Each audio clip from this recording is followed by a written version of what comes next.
Flat Earth Debate, Uncut and After Show. I'm your host Nathan Oakley, and if you are new to this channel, or you've not done so already, then be sure to subscribe, hit the bell notification icon and join button if you'd like to become a Nathan Oakley 1980 channel member and keep up to date with the Flat Earth Debate. If you would like to support the channel, there is a super chat that runs alongside each of these shows while they premiere, and there's also a PayPal, Patreon, crypto and thanks button in the info box below the video. Speaking of Patreons, I'm going to do a quick shout out to all of you who do support me on Patreon. So a massive shout out of thanks and appreciation to Giuseppe Montesano, Jimmy Eat Soup, Mitch Kennedy, Original D-Rose, Rod, The Name's Burley, Todd Wazzle, Jason Hornsby, Christoph Fournier, Flat Earth Revolter, J Mails 24, Unimento, M Iron 26, Endless, Flat Earth Sage, Goldie McKiernan, Retro Bill, More Books, Canna Bear, Bogey, Michael Kahn, John Kays, Patrick Gunnels, Banter, Mel B Styles, Harry Blade, Mobile Max 777, Rob W, Reese Pound, Del West Watson, Maria Nealands, Unbelievable Productions, Blue Ridge Ranger, The Real Gabster, Abraham Mohammed, Skeptic 936, Life is Short, Texas Mike, Tina Baker, David Wayne Foster, and Dank. So another massive thank you to all of you for supporting me on Patreon. Now I will hand over to whoever is in Discord and Google so you can enjoy their dulcet tones while I set up for today's live show. Nothing flat earth related. I've seen that Rachie video though. What Rachie video? The one you just released yesterday. I love the thumbnail for that. Okay, that's because I've got a little bit more time on my hands. As much as... Actually, I did spend the entire weekend testing this stupid PC. Not this stupid PC, this very welcomed, really gratefully received. Thank you for the PC, yeah. Anyway, yeah, I had a bit more time on my hands. Things were looking up. I wasn't, desperately up against the wall trying to control this PC at that particular moment when I made that thumbnail. So yeah. Glad you liked it. Hey, Nathan, have you heard from Paul? Paul, the guy who bought the PC? Yeah, it's like he vanished. I'll keep in touch with Paul. Well, he's got in the last couple of days an invoice from the guy who spent the last 2 straight weeks working on my PC. So God only knows what that also will be. It was up to a couple of £100 last time I checked. So I did check it all with Paul. I was like, you are okay to pay this, right? Before I get him working on this, because he has done a significant amount of work and several home visits. He was all apologetic to me, actually, the computer guy. He was like, I should have paid more attention to the GPU to stop this was an extra home visit, right? And he, in his mind, thought it wasn't necessary. And I was like, you did exactly what you would expect to do on any other PC, which is figure out what thickness of thermal pads are with calipers, put them on, and then that's it, right? You test it, which we did, seemed okay, and then on you go, right? And he was like, yeah, I should spend more time doing it. I'm like, no. It needed 2 different levels and different thicknesses and different types of thermal pad along one row of chips because the socket was 2 different levels. You're not supposed to know that. It's crap on Monster Labo's part, but he wasn't supposed to know that. So, while he's like, oh, I should have paid more attention to it and tested more, like, don't feel guilty. The problem's now resolved. Hardware's all wonderful now, thanks to his dedication. And mine, to a certain extent, in that particular period. Not that I wasn't dedicating huge amounts of time to the PC anyway. But it's been resolved because of him, coming back and going, no, I will come back. And every time I've gone, no, it's still hitting this temperature. Clearly, there's still something wrong. He's come back almost immediately, or the following day at least. And, redone it. And then we've figured it out from there until it's been resolved. So it's like, I can't fault the guy. The amount of bloody home trips he ended up having to do. And he's only done them because now that he's got it bolted, the CPU now we're talking about, bolted correctly to the case, I'm reluctant to move it because the chassis itself does shift the cooler and the motherboard attached to it when you pick the case up. So now that it's in situ and working and all bolted down, albeit with 4 washers on the back of the motherboard, I don't want to move it anymore. I want it to stay exactly where it is. So I'm delighted that he's come to me and done home trips to figure out the GPU problem, because it meant I didn't have to stick it in the car, potentially loosening the really nice seal that I've got between the CPU cooler and its block and the CPU itself. Well, now that's nicely done, and that's been most of the 8 months of woes. I don't want to move the damn thing. But it crashed on Friday, that's why the show was cut short, and then what I then did was obviously contact him again, and as I suspected, Windows was corrupted. So what I did was reinstall Windows, and then it crashed again. I forgot, it's been a long weekend, but it crashed again over the weekend after a day of being fine and my niece coming over and both my daughters and her playing games together on the computer. Nothing wrong, worked perfectly. Following day, out of the blue, just crashed. I'm like, what the bloody hell? So, although it was probably unnecessary, I did another Windows reinstall and graphics driver reinstall.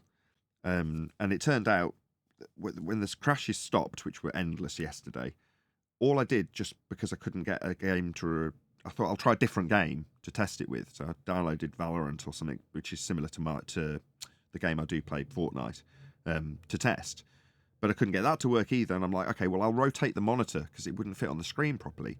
So I rotated the monitor from portrait to landscape, the one that I monitor the show on.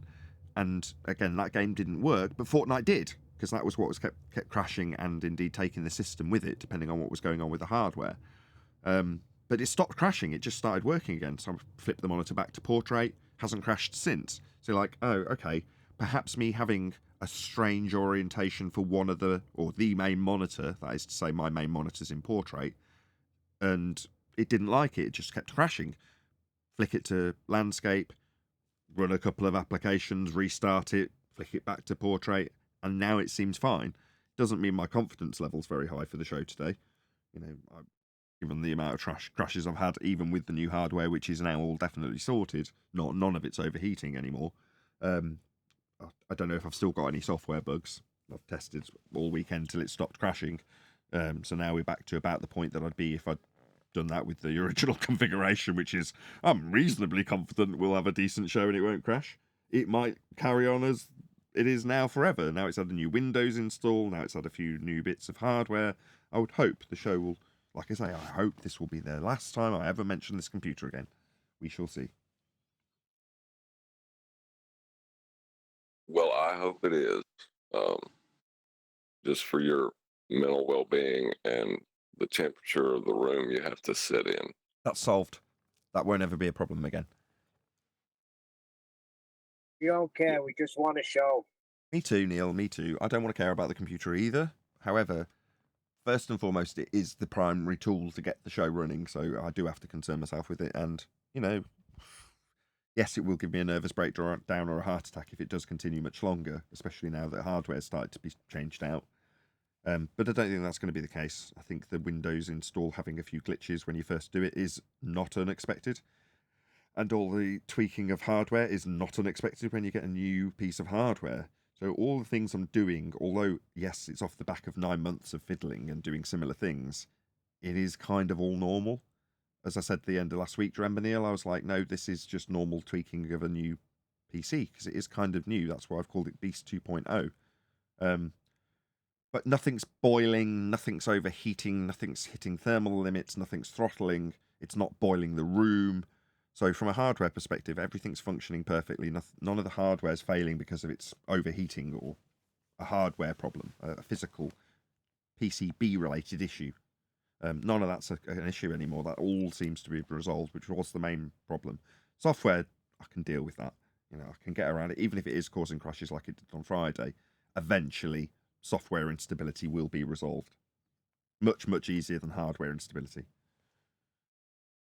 I was going to change the subject to the Raichi thing. And I took it back straight to computers. Sorry. It's on my mind a lot. I understand that. But just to go back for a second, and not to pick on Raichi, but I felt like she had sort of a drowning man effect when y'all pointed out that it's not science, there's no viable hypothesis, and that it was an affirming the consequent formal logical fallacy and a begging the question fallacy. It was almost like a drowning man trying to take other stuff down because she was trying to grab Coriolis and bring it down with her, I guess. Did you have that feeling from it? Yes, there's another term. I was going to ask what you meant by drowning man, but I know what you mean now. The term you're going for is clutching at straws. So the term clutching at straws is precisely as you've just described. The straws are the straws at the side of the bank so that you can breathe through them as you drown. In other words, your likelihood of being able to survive with a reed from the edge that's got a hollow centre while you're dragged under the water are pretty limited. But the man who's reaching out for them and is about to drown, that's the man clutching at straws. So if you've ever heard that term, that's where that comes from. But that's exactly correct. So, well, if I can juxtapose this with Coriolis effect as I'm going down under the water. Exactly. I mean, I felt bad for her in that moment, but you know, you made the claim, nobody else did. You know, you're the one that you jumped in that area of the pool. You should have been able to swim when you did it. I've got less embarrassment for a failure in regards to the claim and more for being easily led by Dell. Because she was a carbon copy of what Dell did, and you can only imagine, I can only imagine because I don't watch Dell, the magic that he's had to spin to entice her, and she represents a lot of other people in this instance. Rachie, that is. So Rachie 00000 YouTube channel. She's obviously bought it. She's been suckered into it and is prepared to regurgitate the arguments to her detriment. Well, that to me is more embarrassing in terms of her judgment than it is in her inability to convince us with coherent arguments about why Earth would be rising up. That failure doesn't really faze me. It's like, yeah, well, you're gonna, you know, when you all laughed at me and like, well, you've got to get a lot wrong first. But it's more about your discernment in how you get things wrong in terms of your own investigative journey. Well, in her investigative journey, because you can tell it's just Dell's words out of her mouth, that's, to me, a little bit more embarrassing. Maybe I'm just reading too much into it. Well, yeah, but like I can understand, you know, because when you go from the globe, you don't have anything, you know, and you're susceptible to BS. It's just getting so attached to that without an epistemology for it. You know, you don't, I wouldn't think most people, I guess I'm wrong on that, would want to be tricked again. But apparently there's a lot of people willing to be. How you By the phrase it, same though, isn't it? trick. Tricked again. People want answers, and when they think they've found them, they're reassured that they're on a path to enlightenment. Well, you can say tricked again. Yeah, unfortunately, having a lie highlighted to you doesn't increase your discernment level necessarily. Is the problem here, right? Well, it's the same trick, though. Yeah, but that's right. Sometimes, okay, if you ever watch any scammer YouTube videos about actual scammers, we've been called scammers recently, so it's appropriate for the moment. What scammers will do is they will set up a database specifically to target people who have already fallen victim to a scam.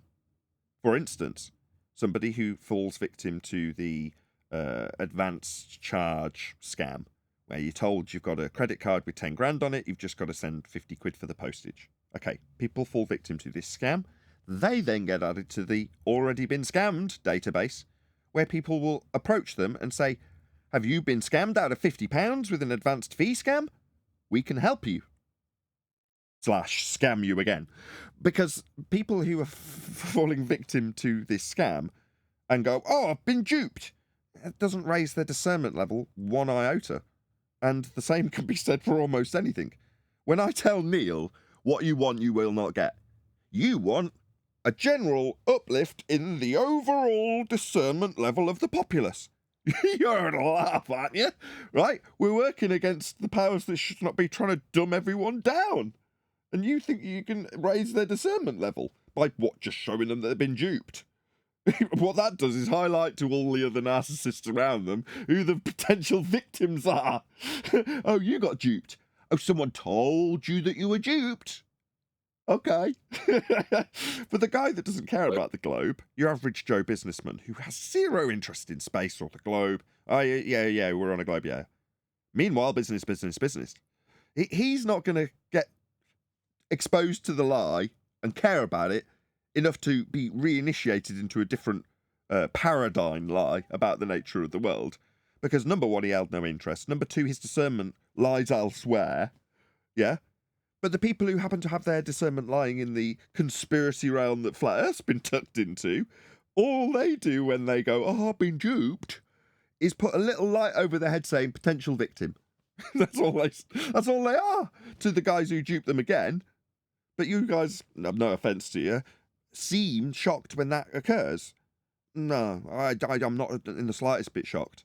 And if I knew how to raise people's discernment level, then I don't know what I would achieve with that personally. I think people's discernment level being increased, heightened, might increase their skepticism of things, might make them less pliable for the people who are trying to manipulate them.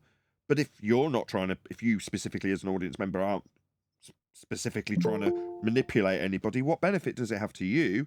And off the back of that, what benefit does it have to me?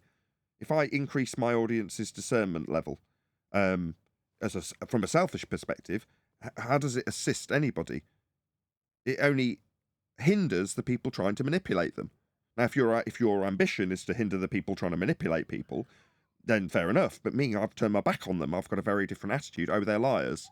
Well, then I don't want to be anywhere near them. What's that? You're still covering NASA? Why? They're obvious liars. Well, just get away from them. Right. But I'm just saying, as projecting my own, the way I look at things, right? I'm just projecting that out is all I'm doing, and wondering how could you do that again? What you mean? You mean you are exercising your discernment by way of empathy in respect to someone else's lack thereof, you mean? So you're demonstrating your empathy and discernment all at once and questioning why they have neither. Presumably, not empathy, but, discernment. Can I get in on this briefly? You can have to John rounds out his point. Yes. Hello, by the way. Yeah, I was just, I do care about people. And I was really surprised that it was stated to her so plainly. And the thing she wanted to destroy was the Coriolis effect with her. I was like, what are you doing? You're trying to stack up the false dichotomy. Go ahead, Brian. Hello, Chocolate. Oh, hello, Chocolate. Yeah. For anyone who's after getting involved in this thing, what it started with is the dropping of a water ball. That's the basics of it, right? Even the whole thing where they're in a car, which is not analogous, because that's a lateral thing, where they're moving forward and backwards in a car. That's a lateral thing where the car is attached to the earth. When you're dropping a water bottle and you're expecting a piece of cork that you have in the bottle or a bubble to rise as the bottle falls, right? And it doesn't do it. How can what's the real blind spot? And it is heliocentrism that allows people to do this. Is they jump straight to the most outlandish answer for this, which is that the Earth is rising up, whether it's constant velocity or accelerating, doesn't make any difference. It's like in heliocentrism, when there's an issue, they jump to the most outlandish thing, and that's the answer. And that's where the problem lies with this, I think, is that instead of just, because what's heliocentrism? There's no discernment when it comes to scientific method.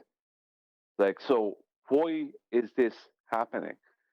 There's no, like, why, even though it's not, like, you could say it's not even a natural phenomenon. Couldn't you? You could say it's not even natural, dropping a bottle with stuff in it, right? You could say it's not a natural phenomenon because it's not something we observe in nature. So you have something that's an induced effect that you don't understand the cause of, and the only cause you can come up with is the craziest one. It's like, have you not explored every other possibility first? If you want the answer. Like, the answer I gave to it originally was that the bottle is falling at a rate faster than the cork or the bubble will rise. So if you're dropping the bottle from like 8 feet or 10 feet at the most from a window, right at the top of a council house or whatever, it's only going to go straight down so fast. You're not going to see whatever is in it rise, because water is more dense than air. This bottle of water is going to fall through the air very, very fast in comparison to the rate that the cork will rise up through the water. So you would have to drop and even for that to be a correct answer, you would have to drop the bottle and monitor the bottle from like a 10-story building and see if the cork rises through the water by the time it hits the bottom. Right, you have to stabilize the fall, and that's extremely difficult. How are you going to monitor that? How are you going to zoom in on a bottle and see if a piece of cork in it has risen as the bottle falls and to the ground? Well, the bigger problem is it's not a permanent situation, right? It's not a permanent situation, so it has a start. Thus, whatever's in it is never truly stabilized within the actual motion. So it's brutally difficult to really display the concept. Well, there's another problem, and it's a pick and choose problem. If I use water and I put a cork in it, or an air bubble in water, right, and I'm dropping the bottle, and I then state relative density didn't take place, right? Well, what about if I put a piece of wood underneath a piece of steel and I drop the bottle? Will the wood rise through the steel? No, because they're solids, so that won't happen. But I could switch them around though, and put the steel at the bottom and the wood at the top, and you get the same result. So I could then say relative density did happen. It's like it has to exclude certain mediums or states of matter. So it's excluding solids, which are also have a density. There's so many problems with it. But the fact that they all get to the Earth must be rising up. It's like, how did you get to that? That's what me. What does the Slit have to do with it not working?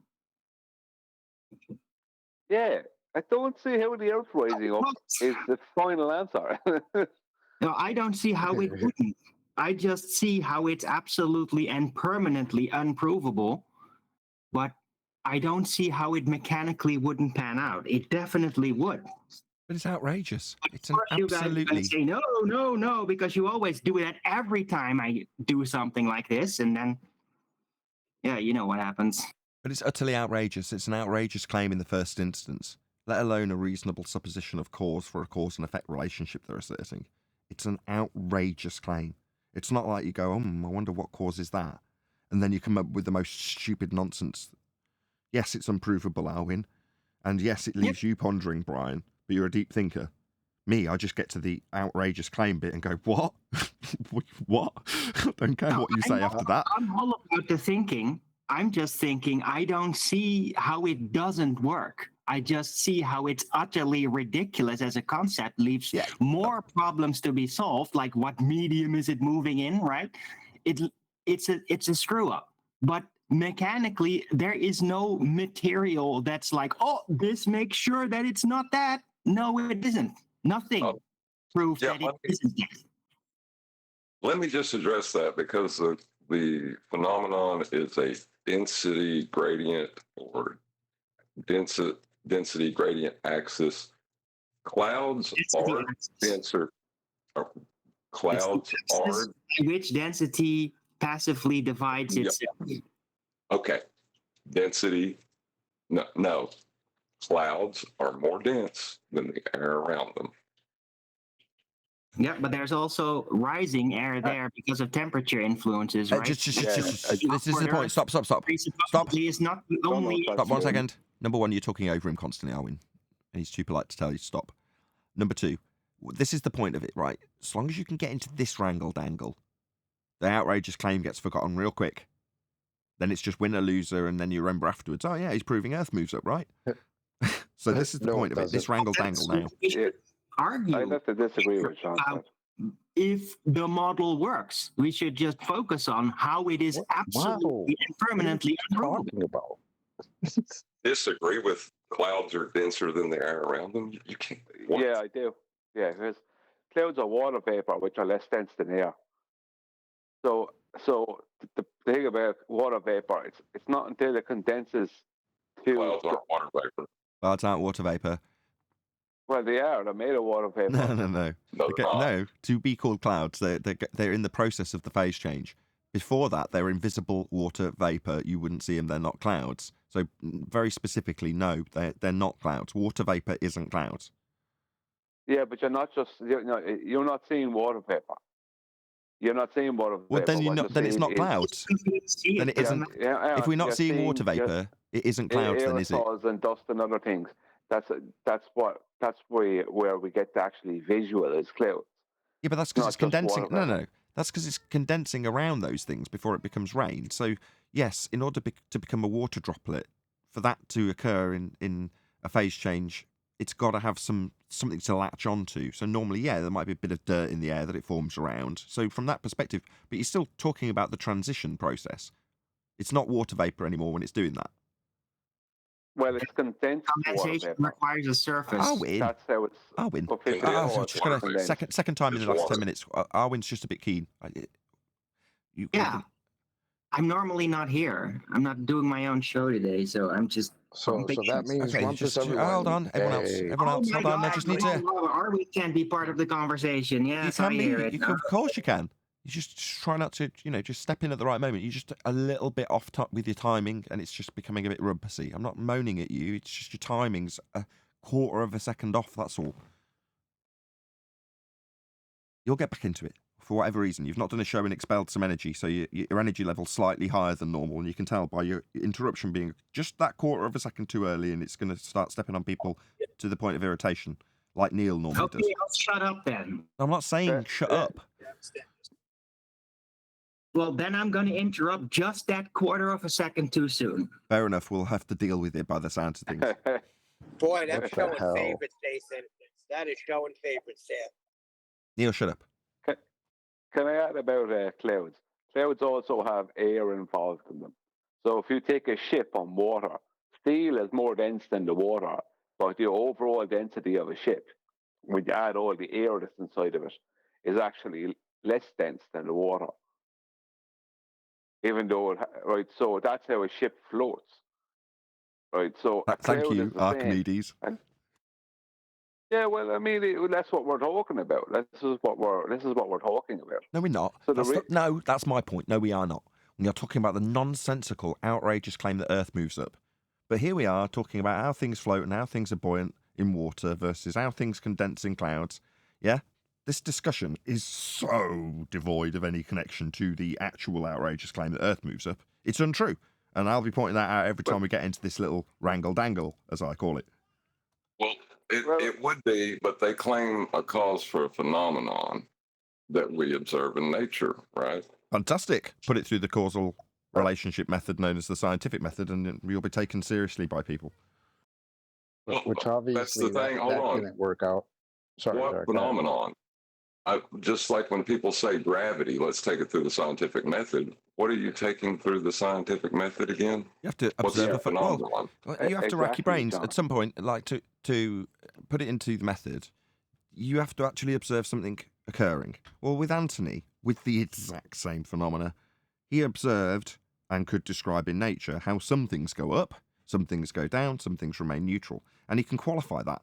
Leaf falls from tree, leaf hits water, leaf falls through water. Something detaches from the bottom of a lake, goes to the top of the lake, floats up, deteriorates, gases are released, they go up. In other words, he can show it in all vectors. But at that point, he just needs to describe the vector change, or more importantly, cause the vector change, because that's what's being observed in nature, a vector change, regardless of the directionality of the vector.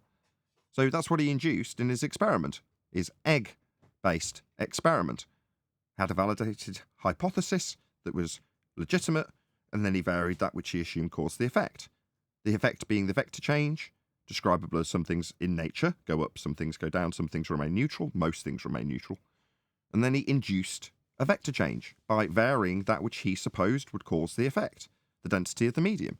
Well, that's an experiment with an effect that was described as being observed in nature.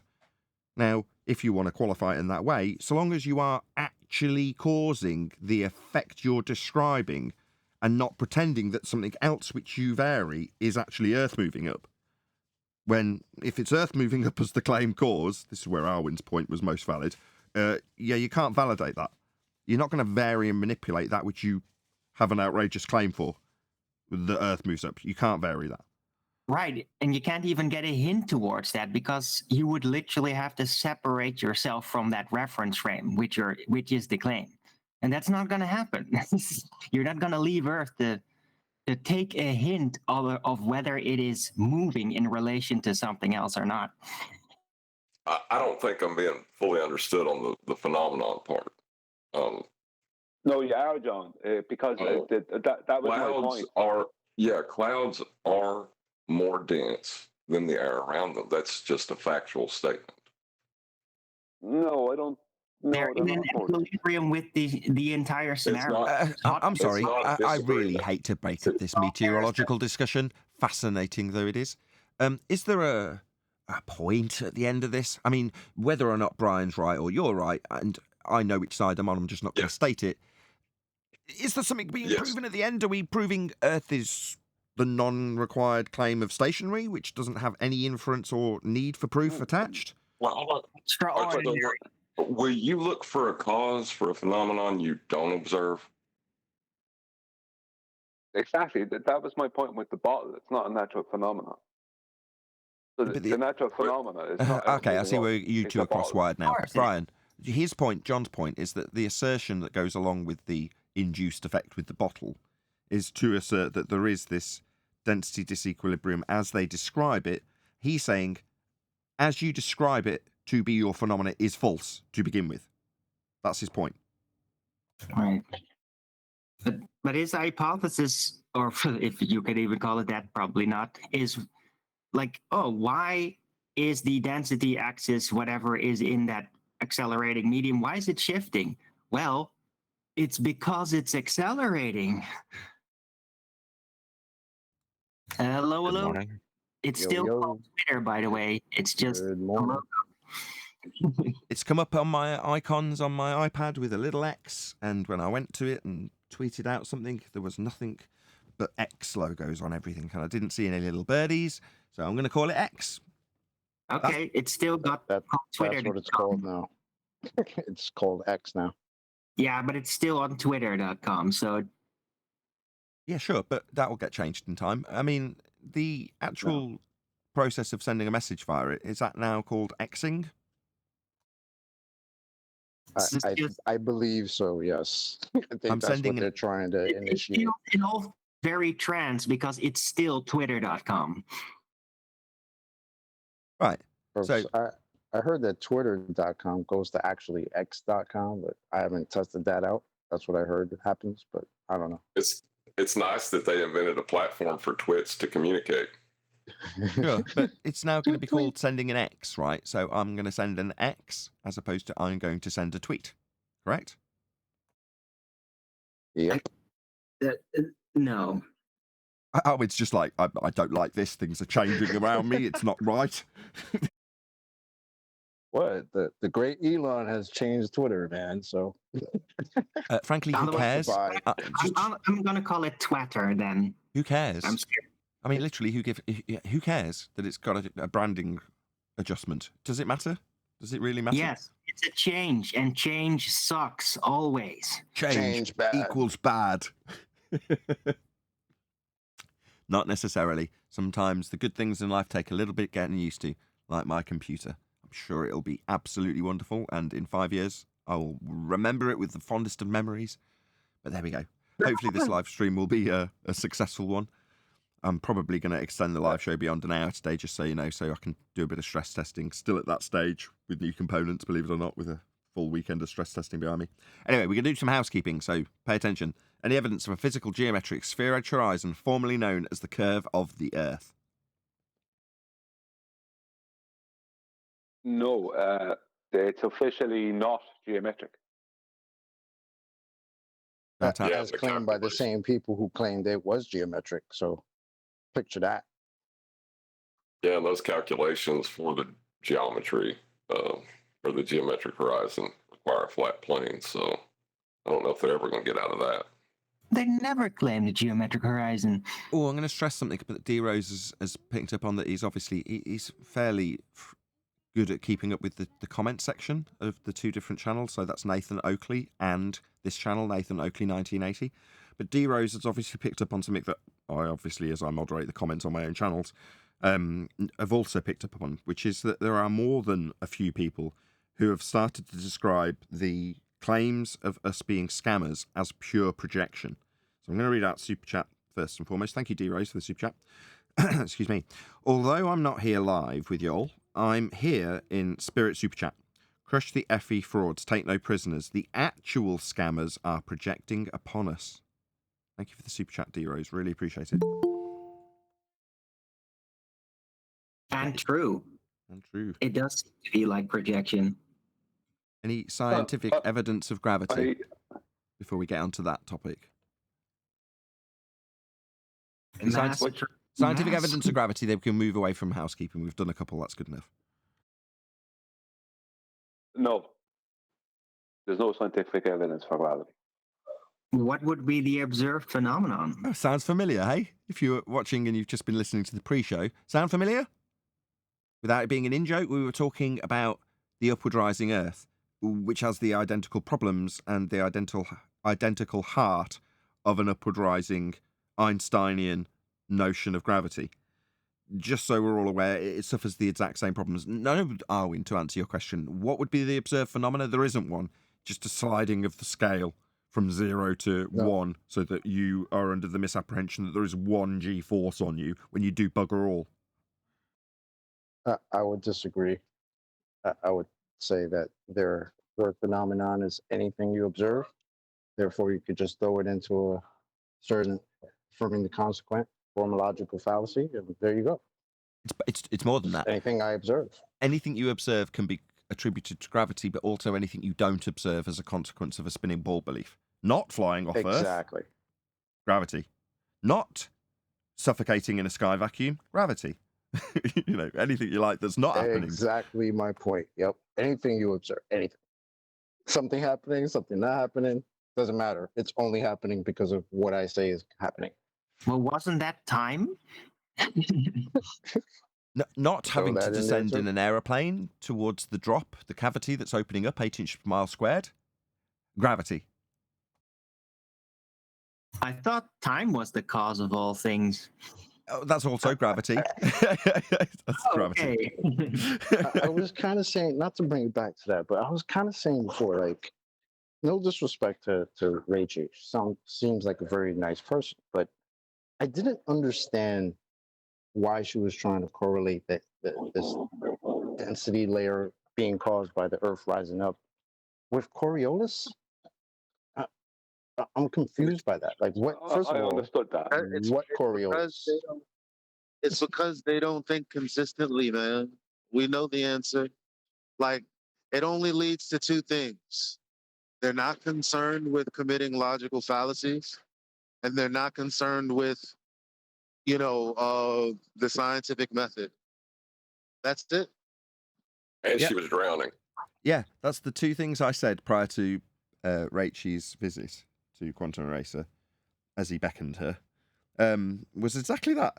I was like, the things we need to focus on going forward on the next Ballbusters are understanding fallacies and understanding the scientific method. Those two things will set most of the flat earthers who are currently going astray straight. So, yeah. So the fact that she came and was like, yeah, but what about Coriolis in respect to it being an affirming the consequent formal logical fallacy that had been employed when suggesting that if Earth were to be rising up, then we would observe a density gradient differential. We do observe a density gradient differential, therefore Earth is rising up. oh, well, what about Coriolis is the answer when pointing out that that's affirming the consequent formal logical fallacy punted out into the arena by Dell. Well, what's the response to that? Not what's an affirming the consequent, how does it work, how is it constructed, how does it not prove what I think seems reasonable and logical? Why are you now saying that's... No, those weren't the responses. Same goes for, that's not a valid hypothesis. For a cause and effect relationship that you're asserting, with an outrageous claim attached as the cause. Yeah, you need to understand this. If as an audience, if you want to progress, if you want to up your discernment level, that's what you need for it.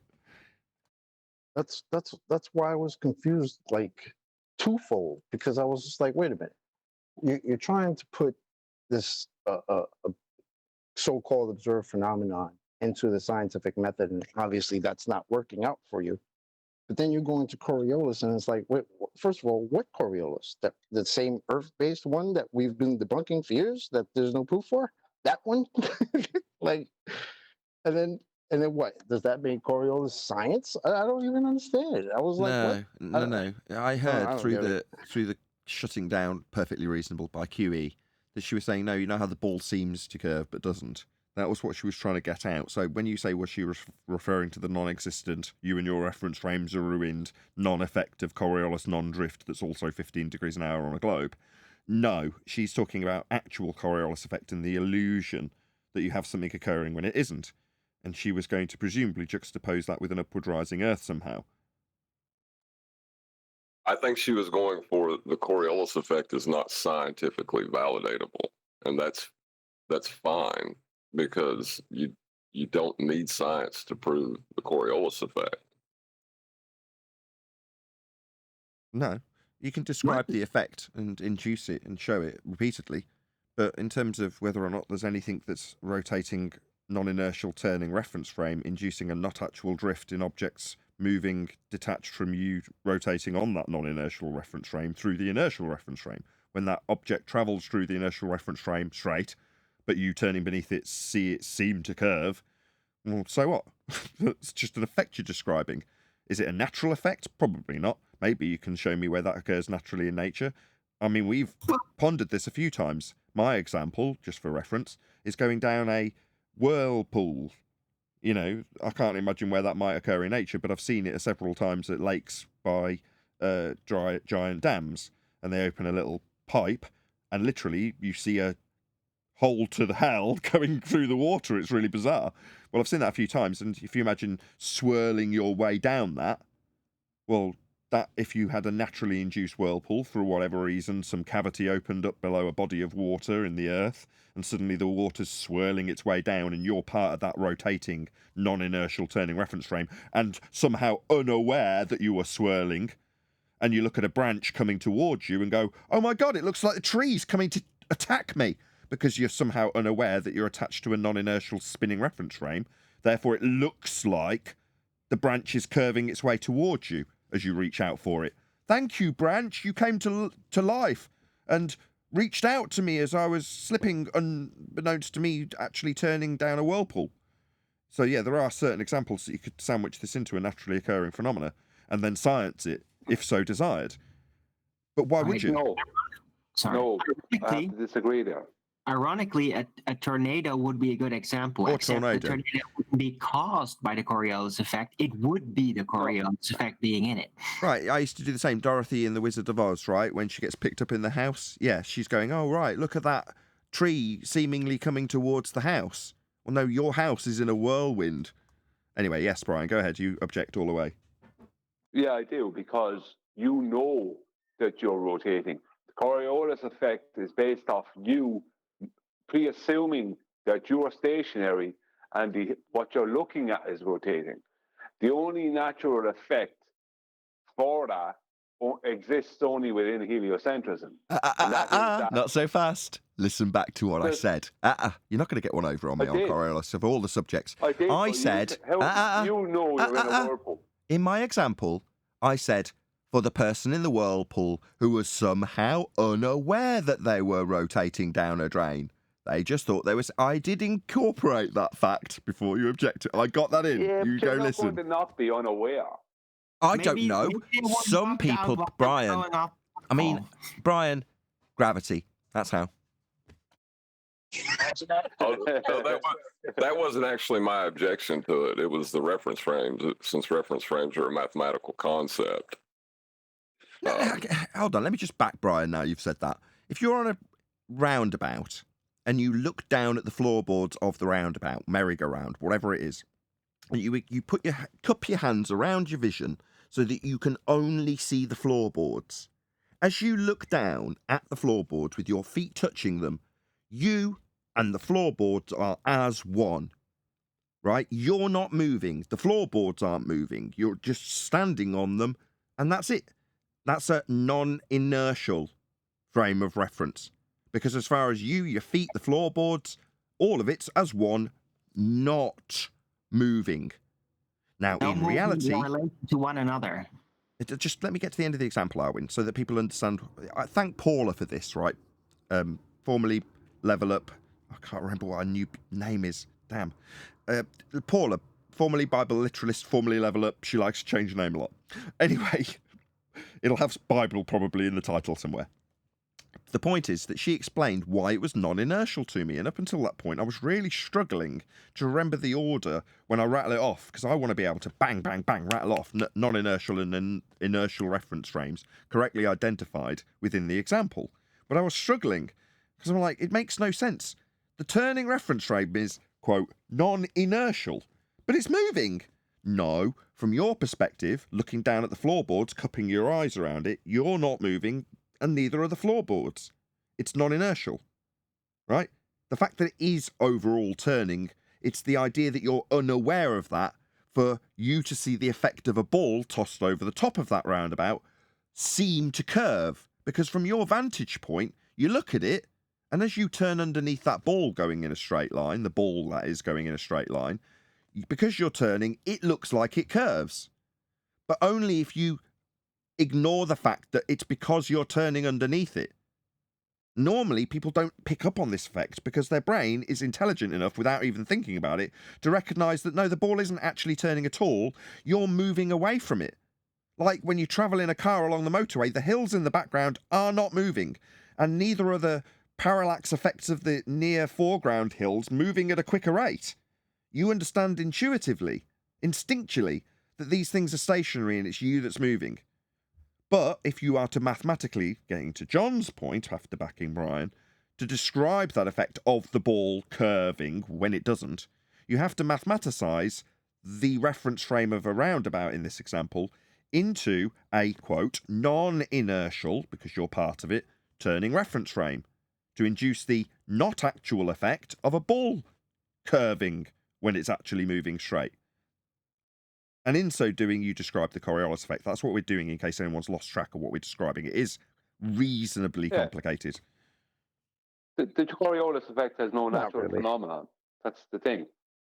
There's no the natural phenomenon was that we look up at the stars and think they're moving, but only because we are. That was the natural phenomenon. But if we're not moving and the stars are moving, then there is no natural phenomenon. Yeah, the stars are just moving, as we observe them to be apparently doing. Funny enough, they never made that. As far as I remember, they never claimed the rotation of the stars as Coriolis effect, which is funny enough, right? No, of course. Of course they don't. You're going to relinquish one of the two reference frames in your argument, then you can't ascribe it directly to the stars movement at 15 degrees an hour. You can just say we have a Coriolis effect of Earth turning at 15 degrees an hour and don't imply the consequence of the turning stars. But that is directly linked. It's just not overtly stated by our opponents. I don't know if that's true in terms of global rhetoric. Certainly not true in terms of anti-flat Earth. No, but they never like to address direct Coriolis deviations that should be and are always going to go off, oh, this certain process, like a tornado, is happening as a secondary side effect right. of the spin. Well, think about it. No. Right? Let me just... Arwin's on fire here. Everyone stop rumpusing Arwin. He's making a really good point.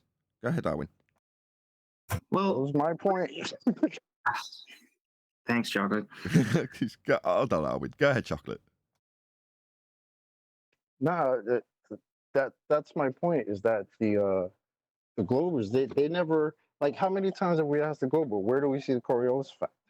If it was that simple, wouldn't they just say stars, dumbasses? Yeah, they would. How many times have we ever heard that? They've never claimed that.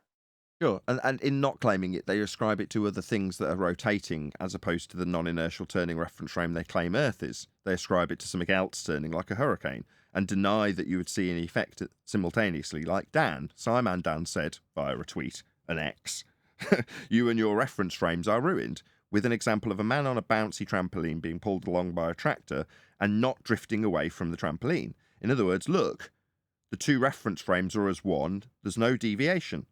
In other words, so Earth turns but the stars don't, because there's only one reference frame. Earth's not turning underneath the stars then, Dan. There's not a deviation at 15 degrees an hour as is claimed to be induced by a turning Earth then, Dan. You're going to relinquish your Coriolis claim then, Dan. You're going to relinquish the second inertial reference frame then, Dan. And so on and so forth, because they don't have a claim because there is no natural phenomena to induce any effect. They just ascribe it to things like hurricanes. Well, unless you're in the bloody hurricane, you're not going to be inducing a Coriolis effect, because to be inducing that effect, you have to be rotating, observing things do crazy shit like drift when they're not. Right, but also, wouldn't they not address the stars being directly deviating because of Coriolis, because of the Aries failure? Just covered that. No, because you've got to relinquish one of the reference frames like Dan did. You and your reference frames are ruined, implying there's only one. If you've got a very clear, distinct reference frame of the rotation of the Earth and the stars being stationary but only seeming to drift at 15 degrees an hour, then it would be pegged down as two reference frames really easily. That's why they don't claim it, because you need someone like Dan to be able to say there's only one reference frame. Look, no drift. No star drift at 15 degrees an hour would be our response if they overtly claimed it. That's why they don't. But you see, they stopped claiming it. No, but this was my point. This was my point. Here, sorry. This was my point about why Rachie was quick to grab this topic off the shelf. I think that she's been tricked by that. And I think that's why she was reaching when she was grabbing at straws and her argument was falling apart. That's why she reached for Coriolis, because you can convolute it so easily, because you're working with mathematical reference frames in that, where you're taking the observer out and you're replacing it with mathematical concepts. Correct. Easy to confuse people with the language of maths. Bible U is Paula's new name. Thank you, Paula, for explaining non-inertial turning reference frames to me so I can disseminate it so concisely as I stutter on my way around my descriptions of consistency. How ironic. Anyway, just for the audience's benefit, so we keep this globe-related, the assertions that we've just detailed with a roundabout turning and you on it, looking at the floorboards not moving, non-inertial turning reference frame. You spin on the roundabout. Okay, we're all clear. That's how we're going to have Coriolis described. You on a roundabout turning. Men either side of the roundabout are going to toss a ball back and forth between them. So the ball is always going to be travelling in a straight line over the top of the roundabout you are standing or sitting on, spinning, beneath the ball that's tossed between the two men. As you rotate underneath the ball, from your vantage point on the roundabout, the ball looks like it curves. That's Coriolis effect. Hold on, Brian. Hold on, Brian. Please. That's Coriolis effect. The effect is the not actual drift of the ball. And the rate will be whatever rate you're turning at. So let's pretend for a moment that the roundabout is turning at 15 degrees an hour. Then the rate that the ball will appear to drift from its straight path that it's actually taking is 15 degrees an hour of drift. That's how much drift you see. Translated into the ball paradigm, Earth is the roundabout. Earth is turning underneath an inertial reference frame. For them, the stars would be stationary, not moving. Earth would be the roundabout turning underneath the stationary stars according to the heliocentric globe model, inducing a not actual drift of the stars at the rate that the Earth is claimed to turn at 15 degrees an hour of not actual drift of the stars. Ergo, you should take off from the Earth in a drone, film the stars, and not only should the drone drift away from you at 15 degrees an hour as it films the stars would stop moving and Earth would continue to rotate underneath the drone, stopping this not actual effect they claim, because the stars would stop moving, but the drone would whiz away from you potentially at 1,000 miles an hour on the equator, because Earth would start to rotate underneath it when it left the roundabout that is claimed to be Earth. Like you jumping off the roundabout. When you jump off the roundabout, the ball doesn't look like it's drifting anymore because you're not rotating anymore. Anyway, Well, go ahead, just Brian. I have a problem with that. There's a problem that there's no effect on Earth other than the stars that is claimed to induce it. There's no naturally observed phenomena, but there would be lots of them. Go ahead, Brian. Yeah, you know that video where you're watching a ball, you're looking at them from overhead at people on a roundabout throwing a ball to each other. But you, from overhead, it appears that the ball is curving for you. So if you watch that, it's you overhead that's looking at the ball appearing to curve. That's not Coriolis. That's some other thing. Coriolis would have to be you looking up from the roundabout at Correct. someone throwing a ball straight across the top of the roundabout and it appearing to curve. That's correct. So I always have a problem with that because that is not Coriolis. Yeah, throwing It's the another ball. convolution. It is and it isn't. Because the moment you toss the ball, it's essentially left the non-inertial turning reference frame and entered the inertial reference frame, mathematically speaking. So the moment it leaves the hands of the person on the roundabout, it does become confusing because it's left the hands of somebody who is turning. However, Brian's absolutely correct. The effect would be something that's travelling through the inertial reference frame, totally devoid of anything whatsoever on the non-inertial turning platform. So the effect is only capable of being described or induced by you, the observer, turning underneath stuff. Therefore, if Earth has this effect, you would see this effect because you would be, as is claimed, turning underneath stuff. We don't turn underneath anything. That's why people like Simon Dan have to tell us there is no effect to observe, even though the very effect they're claiming is 15 degrees an hour drift as we turn underneath stuff. It just doesn't happen. I think Right, but go after you, John. I was just going to say, but maybe the trick of it is to get people in that mathematical reference frame, because space is really their bread and butter, right? They want to put you in a place outside of the Earth where you can look back down on the Earth, right? Whether it's turning together or as long as it's turning and you're in space looking at it. Maybe that's the real key to the trick. That's when they'll tell you things like hurricanes definitely move 100% straight. When you put them in that type of inertial reference frame, yeah, it doesn't work very well for them. But that, I think it's that simple, right? Those 2 points that Nathan was talking about before, it's been my point for years, right? It would just be that simple to claim that, oh yeah, the stars are moving because of Coriolis. Why? Because I get off the Earth and two things should happen. The star should stop moving and the Earth should start. None of those things happen. 100 people watching. Shout out to the Arc Ash, who sends me a super sticker, says keep it up. Thank you very much indeed. Please share the show. Massive warm welcome to all of you who've come, presumably because there's other people who are regulars that have shared the link out. But yeah, warm welcome to you. Please share the show if you've not done so already. Thank you very much. Let's get it to 150 people watching.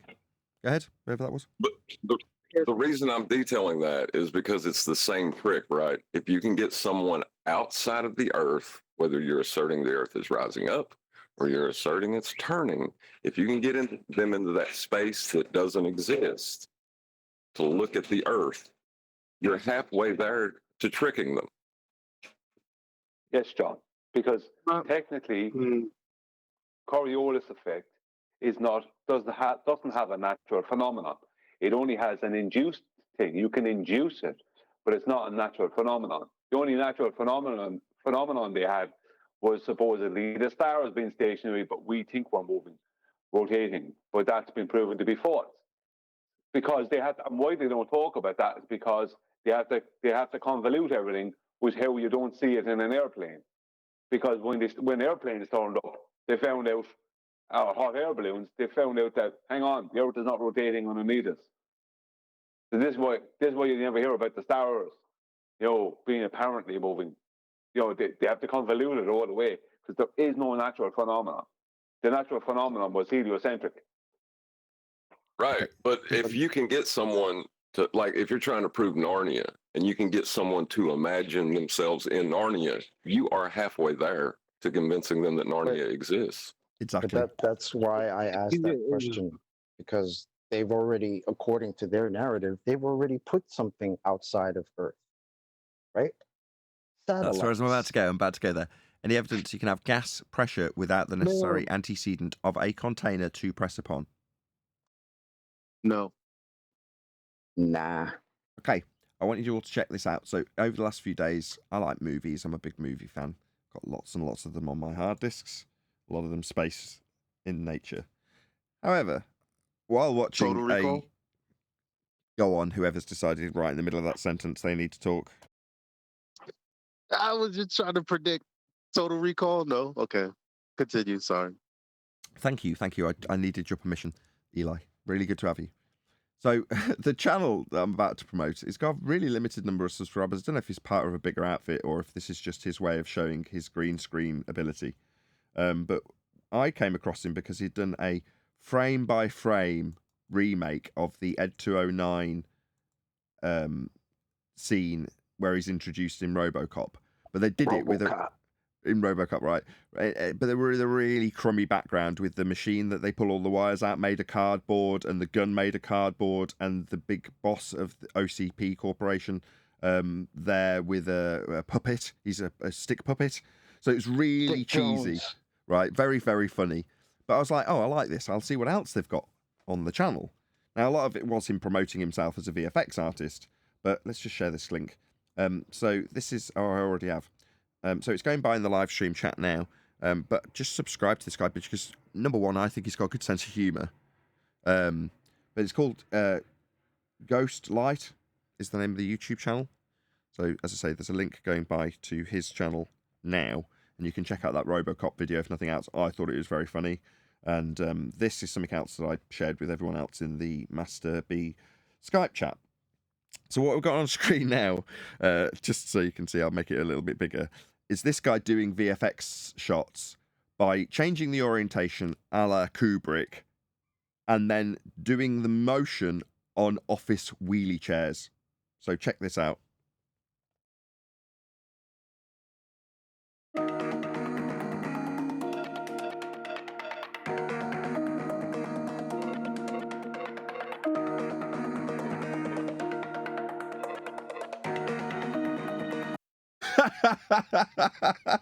Isn't that epic? So he's just reorientated the camera by 90 degrees, put a wheelie office chair underneath her, filmed it behind a green screen, and then edited out the office chair.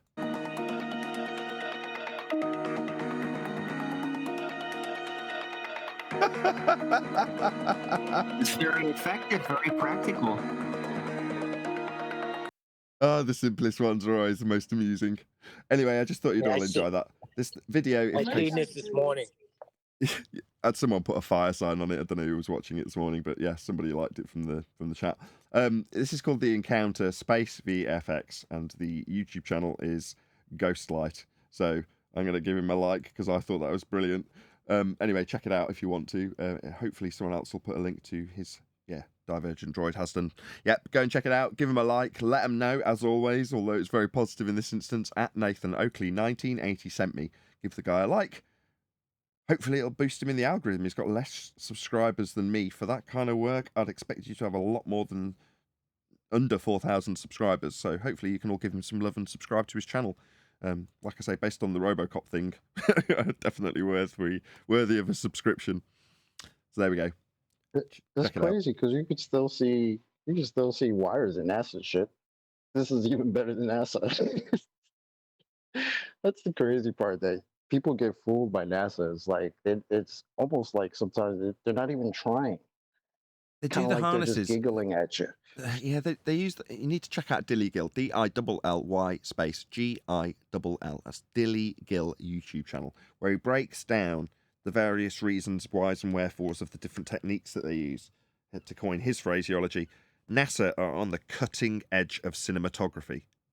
Now, when Kubrick needed lenses for Barry Lyndon to film under candlelight, he got them from NASA. Because they are on the cutting edge of cinematography, not Hollywood.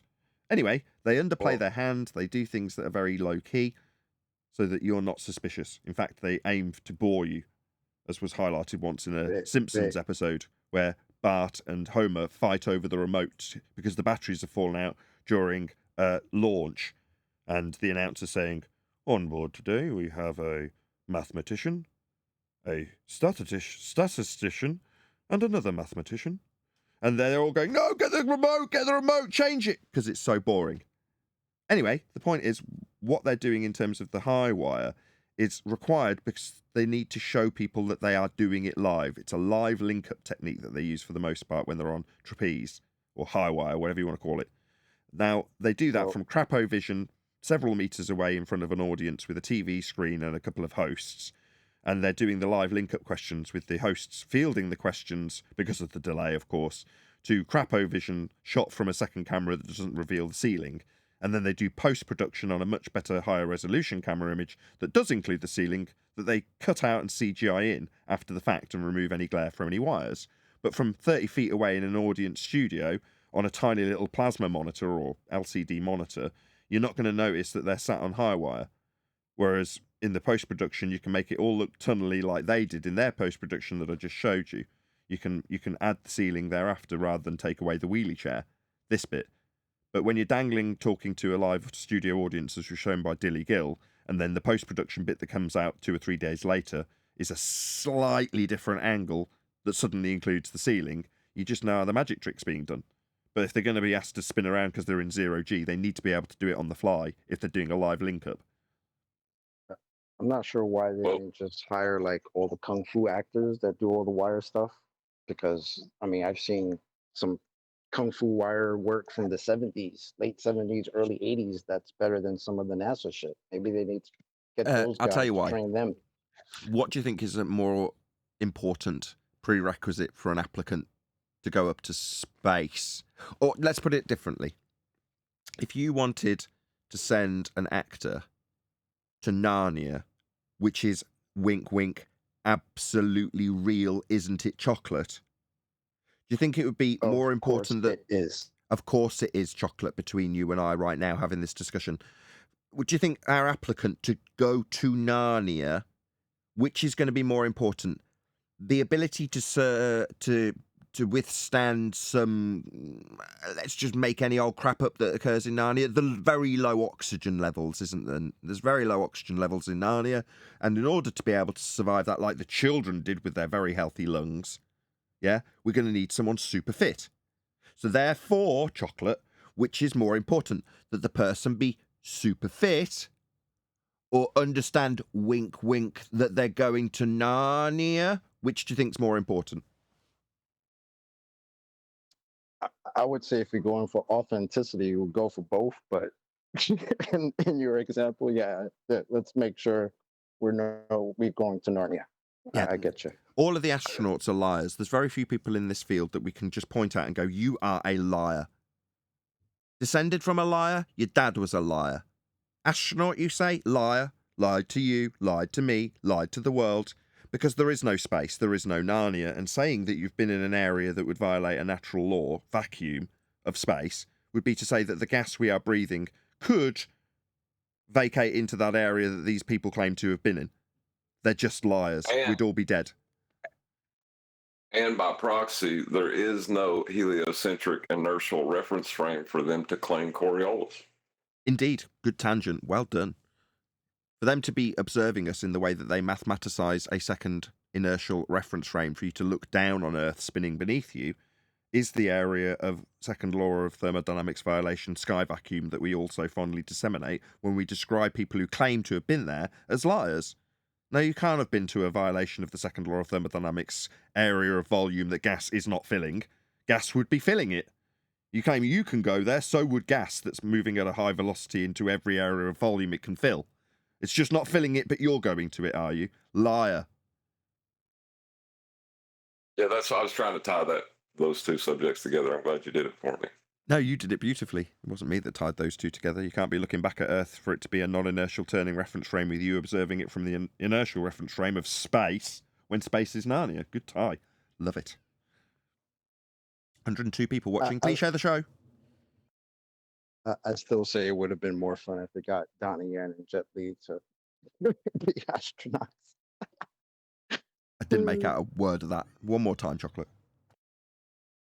I said I still think it would have been more fun to get like Donnie Yen and Jet Li to be astronauts because they would have pulled off the wire work much better. Yeah, I mean, there's a point that you shouldn't have someone like Tim Peake on a high wire if he's not capable of making sure it's strapped up tight enough so he doesn't slip in the harness when he spins around.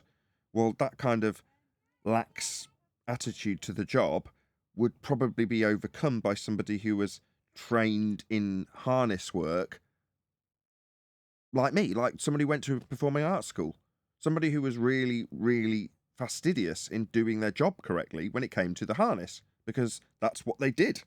Like when people are getting Neo to fly through the air, right? You don't see any harness slips, do you?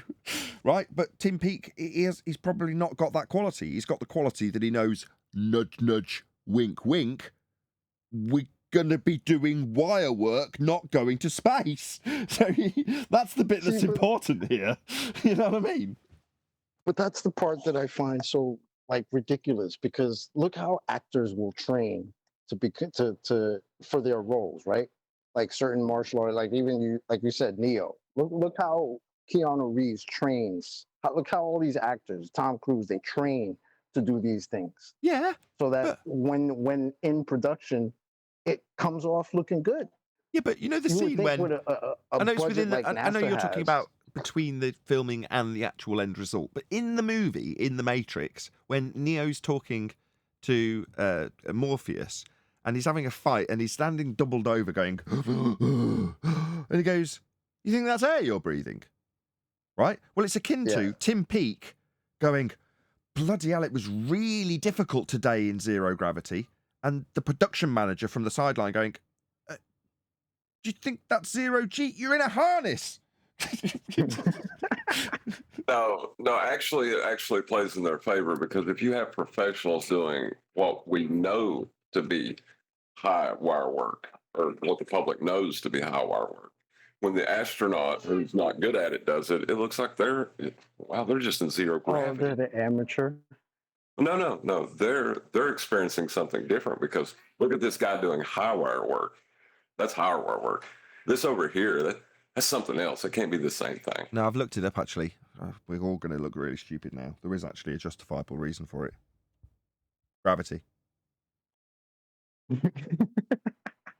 But if you're used to seeing like professional stunt people do it, right?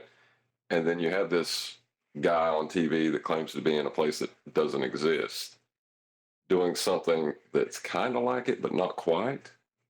You know, it's maybe a little bit easier to let that I understand. that What you're saying is when you know that Neo is God in the Matrix and he is perfectly fluid in his motion, then that is the expected standard of a god within a machine.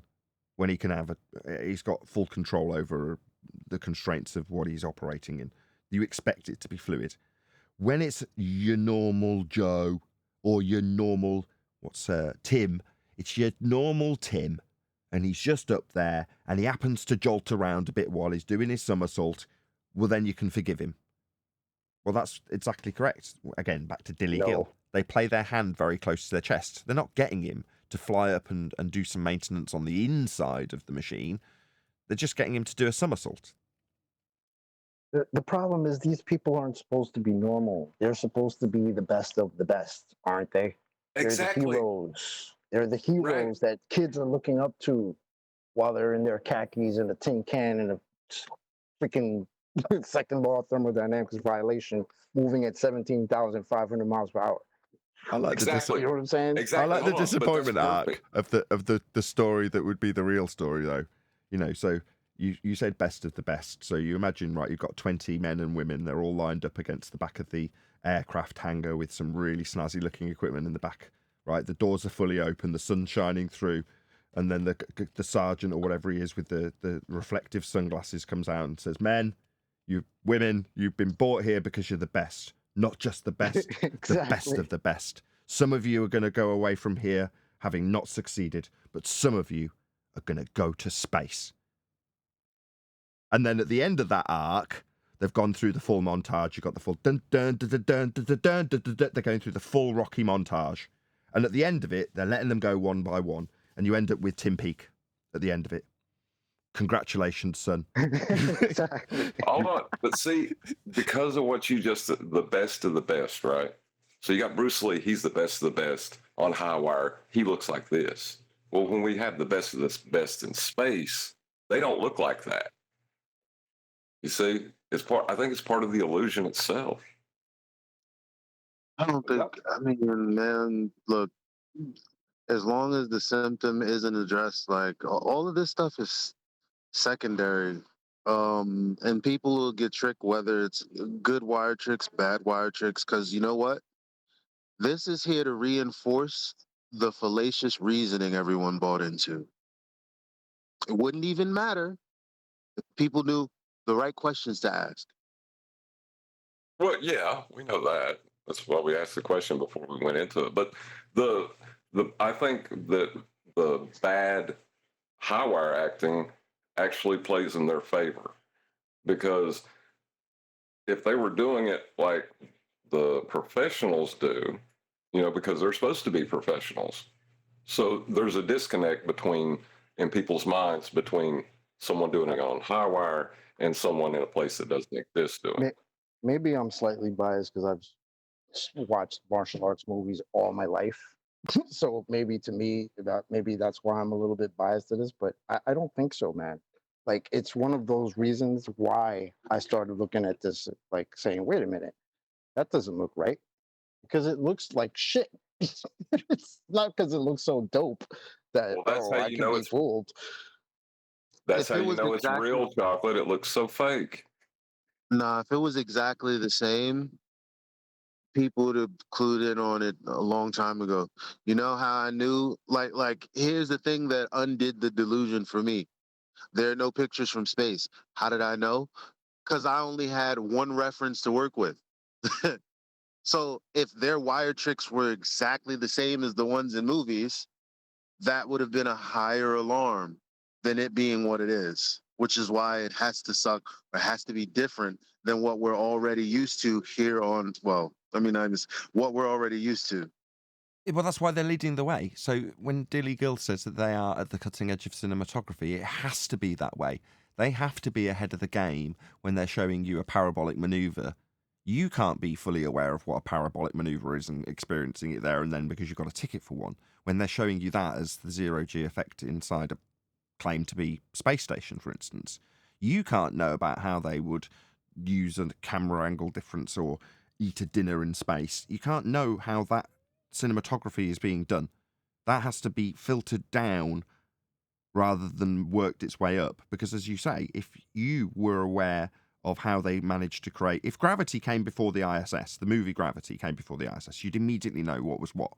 But because NASA are going to continually evolve their cinematography techniques ahead of Hollywood, you will always see their current material in the light that outshines the Hollywood fakery that follows it. Because they're being led by NASA, not the other way around.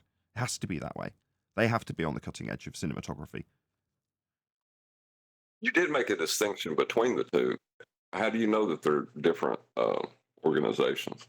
Just by output, by their fruit. In other words, even if you were to say that they are the same entity, that is to say, John's speculating that Hollywood and NASA are one and the same entity. Well, maybe they are, but their output is the same. Is different. In other words, you can say that a Lexus is the same as a Toyota.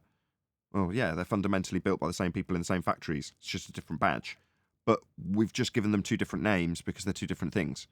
And you can categorize them separately, even though, strictly speaking, they aren't.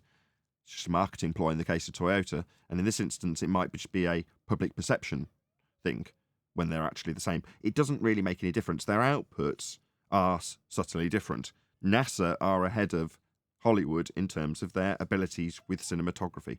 And that is borne out when you see someone like Kubrick borrowing NASA equipment because they can't achieve the result NASA can with the lenses that they have in Hollywood's disposal. NASA, on the other hand, can achieve extremely low light level capture with their lenses, so Kubrick borrowed them from NASA for Barry Lyndon. Right. So the part of NASA downplaying their hands, and the reason that Elon Musk can say it, it's real because it looks so fake, is the way they try to distinguish themselves from Hollywood. I'm still waiting for the finding of the lost footage of the building of the ISS, because I would think that that'd be something you'd want to capture. Yeah, you'd if think you it'd were be able something to that build a tin can in space while in space. Right, you'd think it would be something that they'd have endless hordes of telescope salesmen out there trying to convince you to go and watch it being built if there was actually something to be looking at. Yes. Yep. While it's happening in real time, you know how crazy that would be? That everybody could just go outside and watch. Look what we're achieving. We're building something in space while moving around the Earth at 17,000 miles an hour. More than there that. definitely More than would that. have been an Hold influx on. of sales. More than that. Remember, if you were old enough when you went to the cinema and saw Superman for the first time, and you saw Superman on the big screen flying out above the globe, and then back down again through the atmosphere and second law of thermodynamics violation, black bit of space. Well, if you were to experience the manufacture of a space station, whatever it may be, to fill the void that light that doesn't comport with the heliocentric orbital motion that we call the ISS, when you're explaining that, if you were to realistically look up and see it, you would be seeing what would be akin to a god, a man flying in the sky. Just flying around, building his machine in the sky. That's what you'd be watching. Exactly. Superman. Well, I'm waiting for them to find the technology that they lost. They used in 1969. It's with the footage. That's what I've been coined. It's with the footage, bro.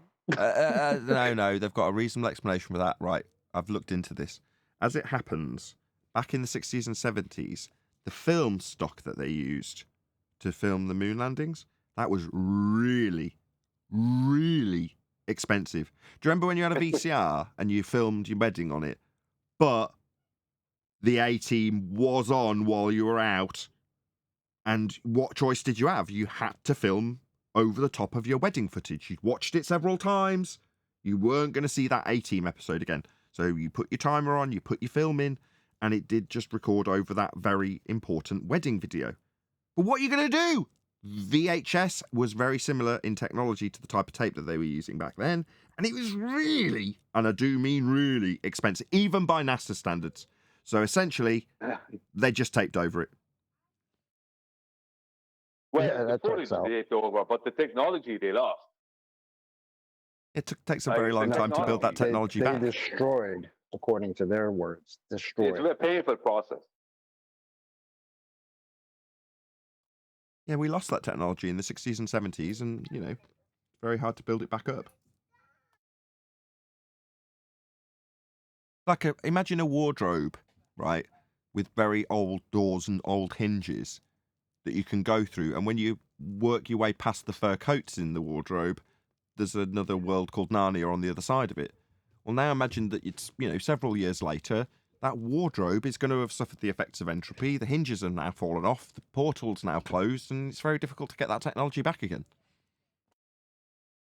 Yeah, the company that built it isn't in existence anymore. Indeed. Right, quick public announcement with 100 people watching. This would normally be where the show is rounded out, or there or thereabouts within maybe 5 or 10 minutes. But what I'm going to do, as I'm very low in confidence with my hardware updated computer, as I've spent an entire weekend faffing and fiddling and watching it crash over and over again. Not unexpected with new equipment, so I'm not that stressed, but talking of being stressed, the computer needs to be just to make sure it can actually withstand any sort of work being done while we're live. So up until now, I've pressed no buttons. I've done nothing other than bring chat up on my little Stream Deck box, so we can thank people like Jardo for his super chat. Thank you very much indeed for the super chat, Jardo. If God has built the ISS, he wouldn't have put all the critical infrastructure on the outside. Right on. Oh, that's just part of the absurdity when they're laughing at you, so they can go outside and repair things that constantly need maintenance. Yeah, in the pool that they claim is outer space. But anyway, that's just, let me almost just like a finish my announcement. I'm Spaceballs nearly there. thing. I'm nearly there. So what I'm going to do in a moment, when we reach about the hour mark in a few minutes' time, is pretend that we're going to do an outro, announce that we're going to be ending the live show, strictly speaking, but I won't. I'll carry on live, so you can stick around if you want to. All I'll be doing is putting the computer under a bit of stress while it's live, because this is the most demanding thing that this particular computer does. So I'll just make that, or make you aware of that when it happens. But yeah, we've got a few minutes left in the meantime. I have a video to review, a very good one. If you're interested in doing that, Oh, I don't know if you want to do that. At the 4 minute before the normal outro sort of time, as I'm saying I'm going to be doing other things. Oh yeah, that's just perfect timing. Okay, fair enough. What was it? Go on. Is it Cine-magic? I don't see it. I'll get the video for you now. 1 second. Okay. It's Sabine Hosselfelder. Remember Sabine? 1 second now, I'll just get it up here. He's a lovely fella. Sabine How could we Hosselfelder. forget dear Sabine? Where's it going to? Hang on a second now. It's Skype is jumping on me here.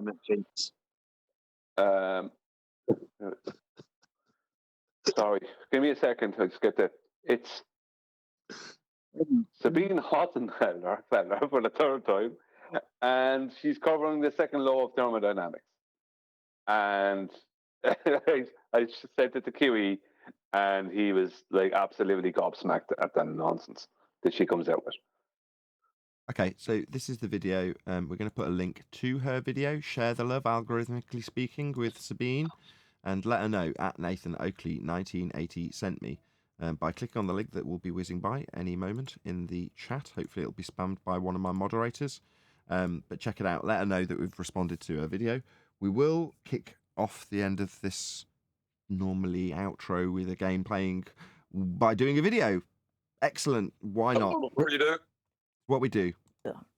This isn't just what real quick, exhausted parents say, it's a property of nature. Life requires structure. The human body, for example, isn't just a bag of mixed atoms. The atoms are ordered.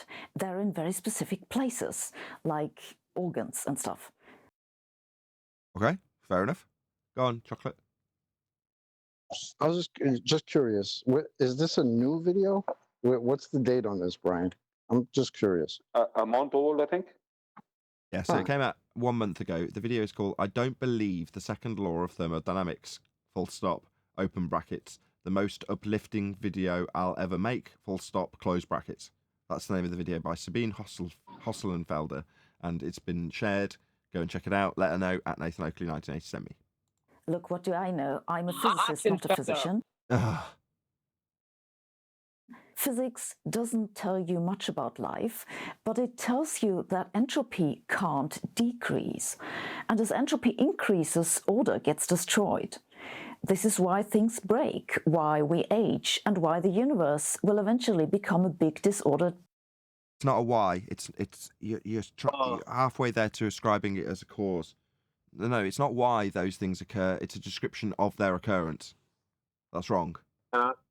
I see why she, disagrees with it, because she doesn't even know what it is. Talking about order to chaos kind of situation then.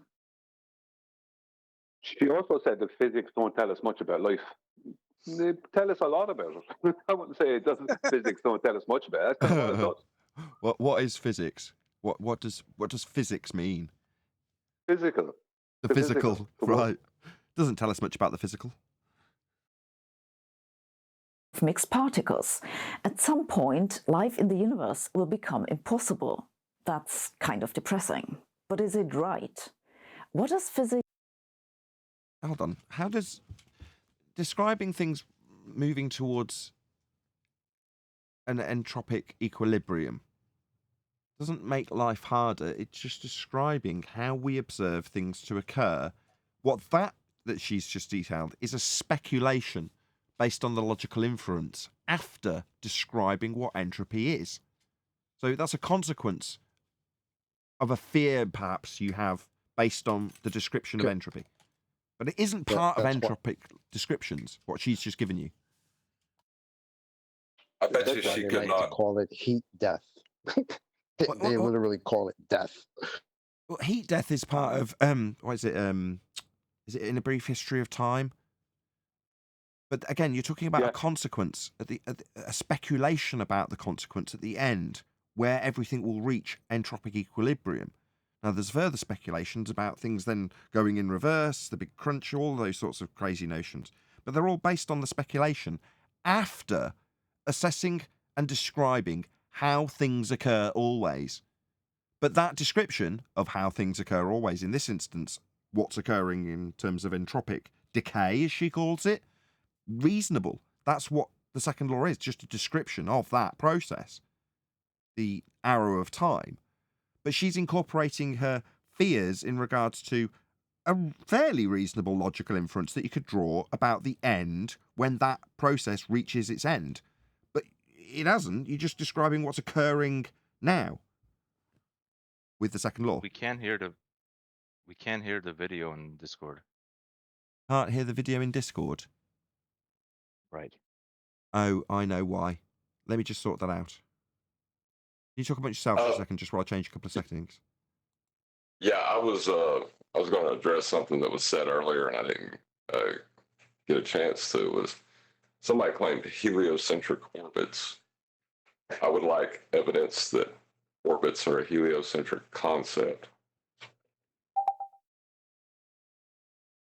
Can I get a check from Discord, please? All right, you gonna play the video? No, I want to check the Discord works. Yes. You're in Discord, yeah? Yes. Okay, just give me 30 more seconds. Physics really tell us about entropy increase. What's entropy to begin with? And how will everything end? You hearing that? Yes. That's what we'll talk about today.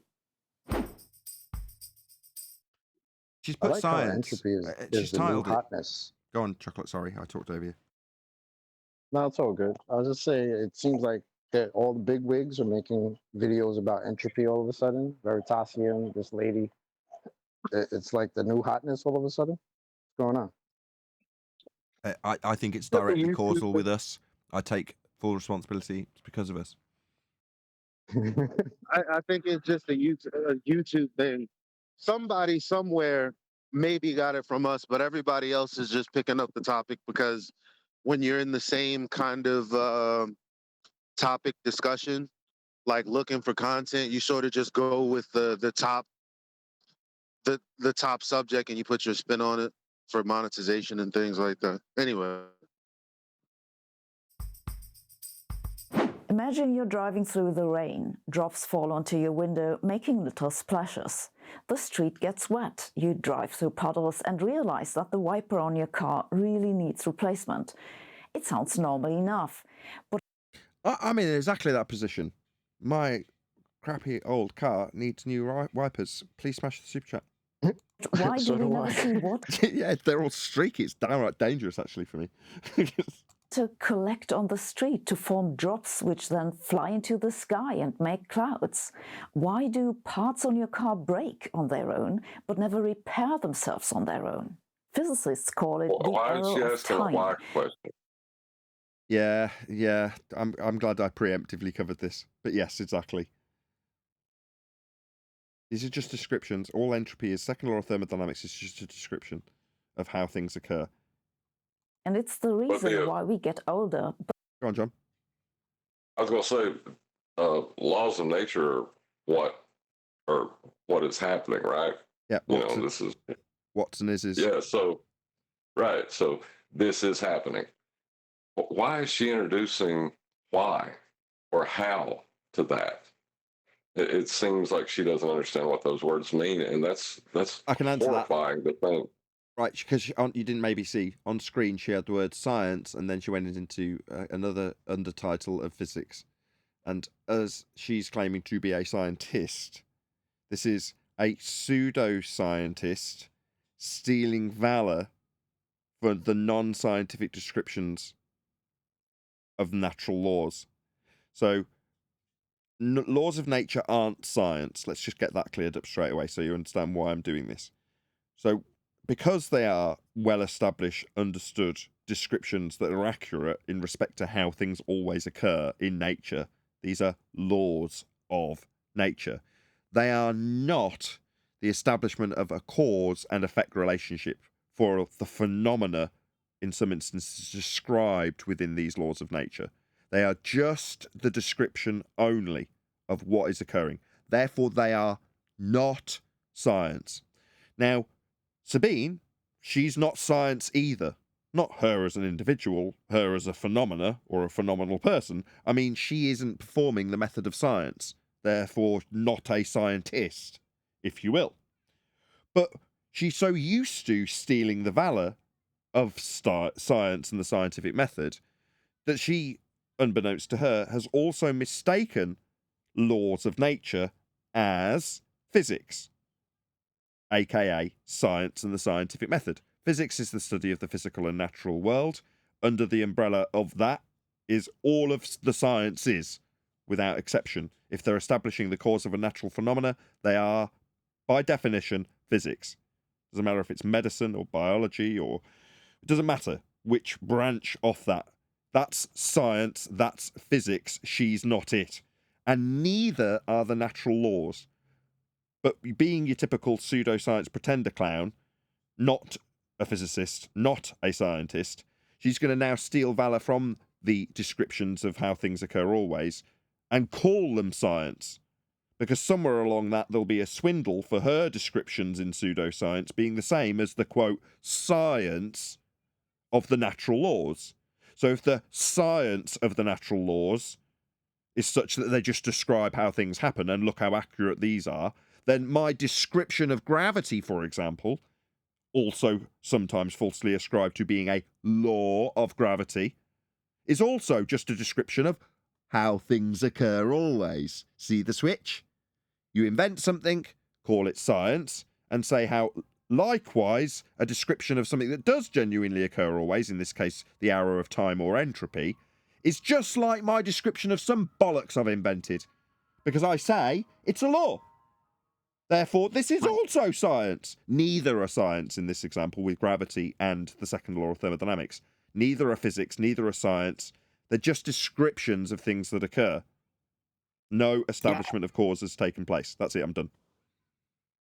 Yeah, and also I'd like to remind everybody that Newton didn't see like gravitation as a natural law or even as science. He disclaimed that it was simply a law within his mechanics. So it was more like a mathematical law. Exactly what it was. He never meant it to be physics. Yeah, precisely, Arwin. That is exactly what it was. Anyway, let's carry on. But never younger. Its origin has remained somewhat of a mystery. According to the equations that we use to describe nature, it's totally possible for people to get younger, or for water drops to fly up into the sky. Okay. Do you want to show us how that's described within the arrow of time that is the second law of thermodynamics? See, this is that shit we were talking about before. How like they like to say, "Oh, there's the ever so slightest possibility that entropy could actually decrease, but it won't happen." This is that not we've covered this shit before. This is hilarious. The equations we've This is the symptom. Go ahead, Brian. No, you go ahead. Okay. All right. This is the symptom that I was talking about. As a matter of fact, I was going to jump in and say, yo, we got a video to do. It's a must do because, well, I don't want to, get too far away from the topic right now. But the point is, the reason that flat earthers are going awry is because they have the same logical framework that she does. That's what the problem is. I agree. Problem? What problem? The belief that things are possible when it's been shown to be not possible. All right, but there's a very, very slim chance. I mean, it's not like the entropic law doesn't describe the possibility of this happening. Ergo, it could happen. Found Well, what she said there. Well, I'll go after you. Sorry, Brian. No, I was going to say, I was trying to think who was saying it. We were covering it. It was Brian Cox when he was describing entropy. He said the same nonsense. Yes. He went through. She said. Correct. Go on, She said. She said there that the equations we use to describe entropy, was it entropy? She said, or describe reality or nature. Yeah. She said they allow us to state that there's no reason why it couldn't go in reverse. But that means your equations are wrong. They have to be. Because it can't go in reverse. That's the whole point. That makes total sense. It can only go the way. Yeah. No. If you think about it, right, you know when you open your petrol tank and it says petrol only, or let's rephrase that slightly. You open your petrol flap and it says no diesel because it's a petrol car, right? Well, it doesn't say anywhere on that flap no electricity. So, I mean, there is a slim chance that you could hook it up to a charger and the car will run after. It doesn't say anywhere that couldn't happen, does it? On the flap. It doesn't say it can't happen. So there's a slim chance that it will work off electricity, isn't there? Because it doesn't say it can't. Exactly. Yeah. That would mean that. Yeah. I mean, if that's what your equations are telling you, your equations have to be wrong. Because their equations have to obviously leave a space open for the impossible to happen. Because that's what their whole belief is. It's based on the impossible. Both forward and backward in time. We say they're time reversible. We can totally write down an equation that makes water fly into the sky. In reality, you could write down an equation for it. I mean, and the language sometimes for entropy would be mathematics to describe it.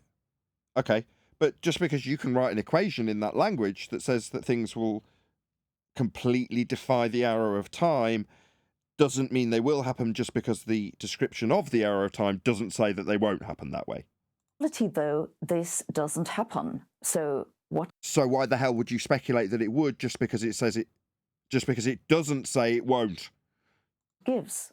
The reason is that to explain what goes on in nature, you don't just need an equation that tells you how things change. You also need. But that's what entropy is. It's in the most simplistic way, entropy describes change over time. That is the most concise description I can give for the second law of thermodynamics. Change over time. What's called an initial state. So it's not enough to just assess the change over time. So it's not enough to study entropy then. I see. Okay. But this is a video about how you don't believe in the second law of thermodynamics, but now you're stating how it's not enough to just study change over time. I see. You need to know what changes. This initial state is the entire configuration of the system at any one moment in time. No, not of the configured system, of the observed change over time. For example, the positions and momenta of all particles. Sorry, no. If they're being described in terms of their entropic distribution, then yes. In terms of your theory in maths of what you will now describe particles as, perhaps no. We'll find out. You take this initial state and then you calculate what it does. Physics basically comes down to the unforgettable TikTok, I had an initial state and guess what happened next?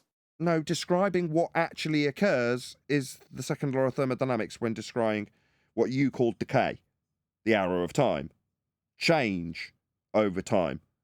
What it will be applied to would also be ascribable within the second law. It's not just that oversimplified description I gave. There's far more to it than that.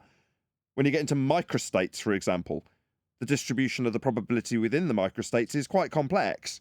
But again, just using the mathematical language that we all know and love to give us the description of change over time with a specific example in mind. That is still just a description of something occurring. It's definitely not science. It definitely isn't physics. It doesn't matter how you model something in terms of its start and end point that you postulate, when the second law is just describing how things occur always. Shout out to Vlad on Flat Earth. Greetings from the beach. Oh, he's on the beach. Lucky old you. Greetings from the beach. Have a great day, everyone. Well, you certainly will be. You're on the beach. Thank you for the super chat. I really appreciate it. Thank you, Vlad on Flat Earth. The thing is now that there are a lot of initial states that'll make water drop down from the sky, but very few that'll make it flow back up. To get It won't. It'll evaporate. You know, that's part of entropy in terms of that as a cycle. It's still going through the process of entropy each time.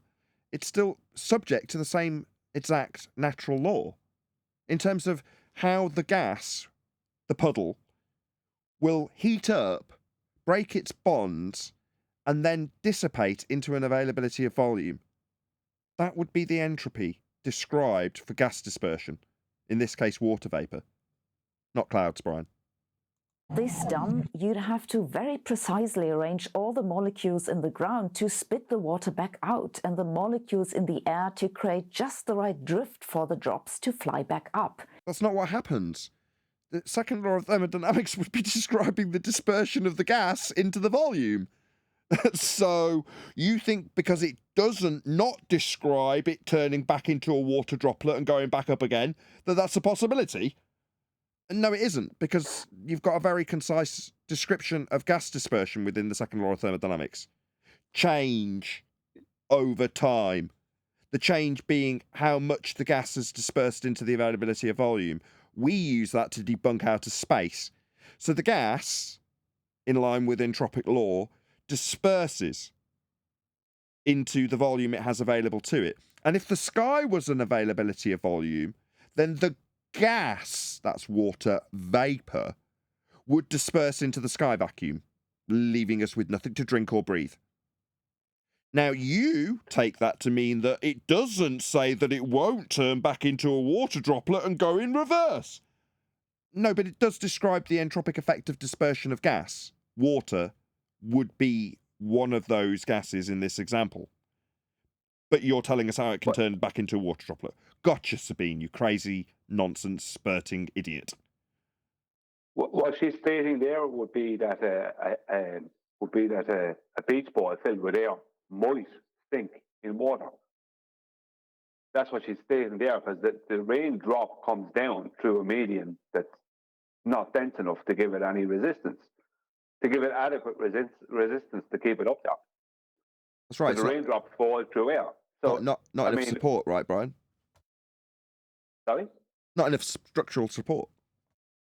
Well, there's not enough density resistance, let's call it. Yes. There's no resistance enough to stop it.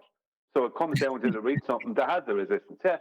But if I blow up a beach ball and I throw it into a swimming pool, she's saying it's possible that sometime that beach ball might go down to the bottom. Sorry, Brian, won't. the second law of thermodynamics does not in any way describe a scenario where the ball isn't prevented from not sinking when it's full of air. Therefore, there's a very slim possibility that a ball filled with air placed on top of water might go down. I mean, it doesn't say it won't, does it? Yeah, let's just ignore the whole reality What the thing. hell is her Ignore point that. in all of this? Like, where is she going with this, yo? It's just- It gets crazier. It's so incredibly unlikely it never happens. Physicists So you're saying that a description of something that occurs always includes your nonsense batshit assertion that it not describing something that doesn't ever occur but is extremely unlikely could occur because it doesn't explicitly say that it won't. Okay, we're with you. quantify this probability with entropy. Entropy is a measure for how So we're going to be quantifying that probability with a description of things that occur always. Well, no, the description of things that have occurred always and will always occur always, in this case, the gas cycle from water, liquid in form, to gas in form, would be applicable with dispersion and entropy, second law of thermodynamics. But you're saying we're going to take this probability description that you've just invented and pulled out your ass and put that through the description of entropy. No, the description of entropy is just describing how things occur always, as opposed to how it will contrast to your very unlikely, never to be occurring water going back up as bloody water droplets. Okay. How likely a system is to be in a certain configuration. No, entropy describes how things occur always. Suppose you have a box and there's air inside. The air is made of molecules that move around. It's very unlikely that they all sit on the right side of the box. But if the box was open, they'd all escape. So without the box, no bouncing air molecules. Well, that's the end of outer space, isn't it, Sabine? Someone's rumpusing my very cogent point. Go ahead. I'm sorry. It's just we've had a lot of people tell us how it would all go to one side of the box, namely the bottom. That's pretty funny. She just debunked that. Thanks, Sabine. Yeah, she just debunked outer space. Highly unlikely it would all go to one side of the box. So we need a box to contain the gas, unlikely for it to coalesce in one part of the box. Okay, so what if there was no box? You're saying it would all spread out, like entropy describes. Dispersion, like I've just described. Not the lack of probability for raindrops forming back into rain and going back up to the clouds as a drop rather than as a gas dispersing, like entropy describes. But we'll see where she's going to go with this, because it's going to be stacked up against the non-probability of things that never occur. Well, 1 second. It's what she said that gives the game away. She said, it's highly unlikely. No, it's impossible. Oh, I see. Oh, I see. So it's highly unlikely that the gas particles would all coalesce in one side of the box, but entropy doesn't explicitly say that it won't when it describes it spreading out. So therefore it might. If that was so, the entropy would be small. It's very likely that there are almost evenly distributed in the box. The entropy in this case would be large. So entropy is describing how it spreads out from a high entropic state to a low entropic state, correct? So what's going to happen if you put air in only one side of a box? Well, you can't. You can introduce a gas to a container and it'll just spread out. It's going to spread out because that's the likely thing to happen. That's the end of outer space. So Sabine Hosselenfelder has just debunked outer space by demonstrating that if you introduce gas to an availability of volume, then the gas will spread out all over the availability of volume that the gas has presented to it. Now let's imagine that this area here, just for my example, is 25 billion light years across. So from here to here is the biggest space you can possibly imagine. Now let's imagine that right in the middle of it is a tiny little teeny weeny dot called Earth. Okay, we all clear what my example's going to be. This is space, the white bit, and this is what gas would do around an Earth in a sky vacuum. Case would be large.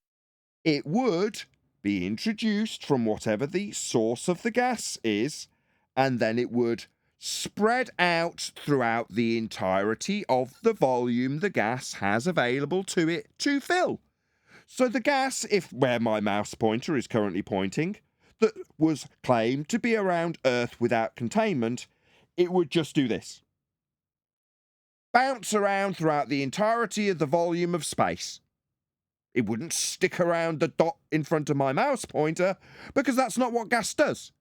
Ergo, outer space, the sky vacuum where the liars that are called astronauts claim to go, is bunk. Gas would fill the space. Is going to remain approximately even. And luckily, Go on, Brian. Sorry, I came in the middle, but I thought you had just finished your point. That's okay, go ahead. She likes to use words, it's highly unlikely or likely, instead of the words impossible and not possible. She said it's likely if I introduce gas into one side of the box, it will fill the whole box. No, it's not likely. That is what it will only do. Not possible for it to not do it. Yeah. You would have to completely change the behavior of gas. Right. The description of entropy describes what occurs always, and entropy is describing how that gas fills the space, because it's describing what always occurs. So it's not saying, here's my description of how we see things always occurring. It's highly likely that will happen. No. It's just a description of how things occur. But she's giving it in probability. No, it doesn't offer probability. Just describes how it occurs. In this instance, gas filling space. You see, she has to leave the door open for heliocentrism. That's why she needs to use terms like likely and unlikely. It doesn't, likely and unlikely is not possible or impossible. It's likely or unlikely, because heliocentrism must come back, because that's what she believes. Because it would be inconvenient if you entered a room and all the air went into a corner. Yeah, not only inconvenient, it would be devastating if the sky was a vacuum, because all of the gas would spread out throughout the availability of volume into the 10 to the minus 17 claimed to be sky vacuum that you say space is.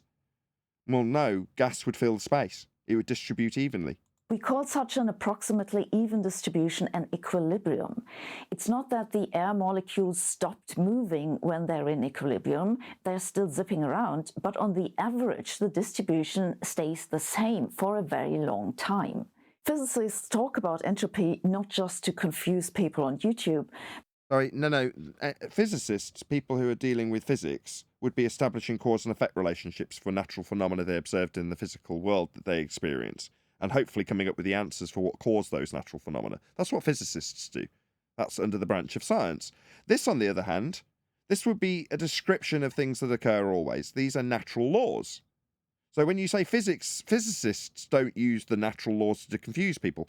No, that would be counterintuitive, because they're descriptions to help you understand how and what is occurring when you describe what is occurring. Just the description of what is occurring. That's it. Here comes the convolution, right? But Because what she just said wasn't confusing to anybody. She just described reality. With gas molecules in a box, it's gonna fill the box, right? But here comes the convolution, where now that's going to change depending on what she's going to be talking about, which is, I'm sure, heliocentric nonsense, where it doesn't do that. So here it comes. It has practical purposes. If you have a system with small entropy, you can do work with it. In physics, work means useful energy. You can do something with it. For example, when the air is on one side of the box, you can put a divider. Okay, so when the air is on one side of the box, no, if the air would have immediately dispersed into the availability of volume. Now, if you're suggesting that you've got a valve with a pipe and then you introduce a gas, the moment the valve's opened, the gas immediately fills the availability of volume. In the middle, and the air pressure will move it. No, you wouldn't be able to do that in that order. You'd have to introduce the barrier before you introduce the first gas. This seems like nonsense, where you can start with something highly unlikely and then introduce a barrier to stop it going into the other side of the box. This is all nonsense. You could convert this motion to electric energy and then do something else with it. Charge your phone, power a light, drill a hole into the wall and ruin your neighbor's podcast recording. Every time you create structure, you do it by drawing on a reservoir of low entropy. When a system has reached equilibrium and the average remains the same, there's still energy in it, because the molecules are still moving around. Where's she going with this? What's the point of all this? But it's not useful. She's describing these things as is. But her title is, I don't believe the second law of thermodynamics. But yet when it comes to the actual descriptions contained within the second law of thermodynamics, she's describing them as is, as what they are, the descriptions of how things always occur. So if you've got a problem with it or you don't believe it, why are you referring to it in the context of it being how it is, when that's precisely what the laws of nature do, describe things as they are? Energy. Well, You can't do... Go on, Arwin. Maybe the title was a hookup. It was like a false advertisement, like to get in, like, oh, you don't believe entropy? Well, here it is. And now she's describing it. Oh, maybe. work Give it anymore. time. Come on, Brian. Saying give it time, things get crazier. Oh, I see. You're just saying don't judge it yet. Physicists call this useless energy heat. Formally, entropy measures the number of microstates per macrostate. A microstate is the exact definition of the state of the system. For the molecules in the box, that could be the positions and momenta of each of the particles. A macrostate, on the other hand, is a state that we as macroscopic objects are interested in. For our box, that could be how many molecules are on the left and how many are on the right side. Okay.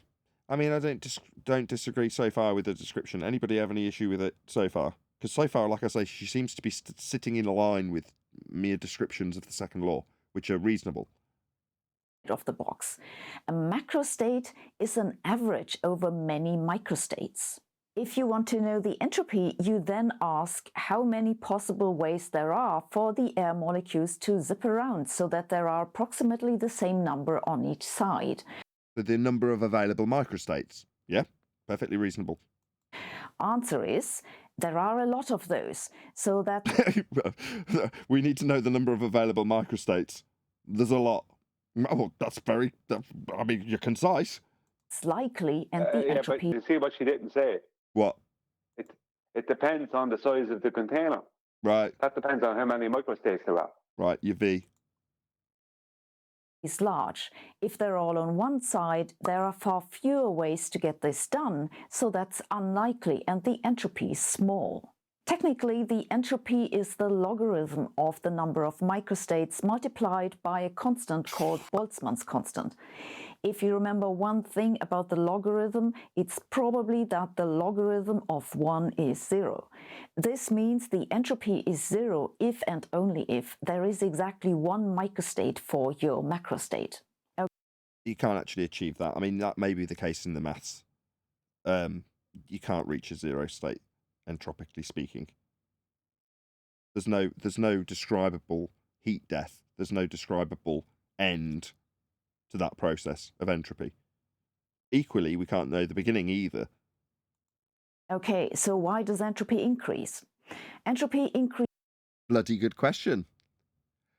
I'm going to pause at this point. That is the most pertinent question she's asked on this video so far. We're 6.5 minutes in. What is the cause of entropy? Good question. I wonder where she goes. because that's the likely thing to happen. No, not because of likelihood, not statistical. It's a description of what actually occurs in nature.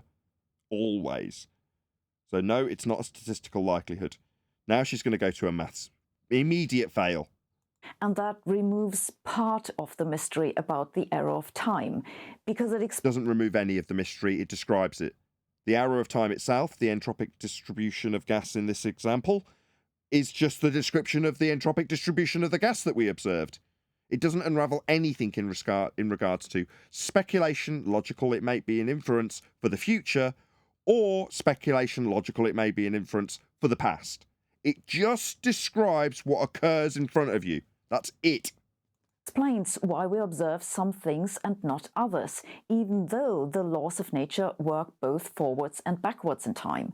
Because No. The arrow of time moves in one direction.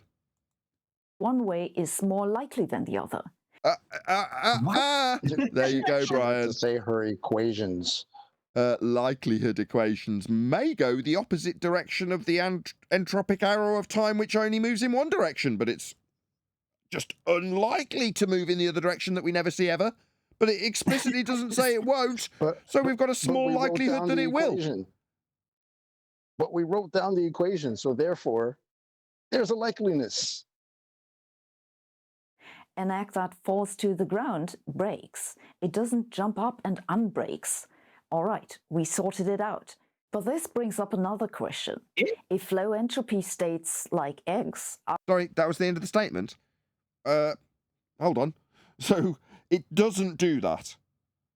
Okay. Therefore, arrow of time in one direction, Sabine. It doesn't unbreaks. Okay? Yeah? Correct? Yeah, arrow of time in one direction. You drop the egg, it smashes, that's it.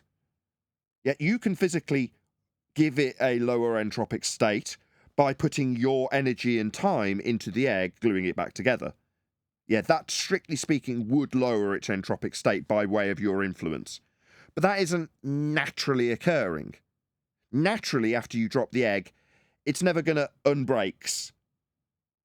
It's just going to decay further, in line with the arrow of time moving in one direction.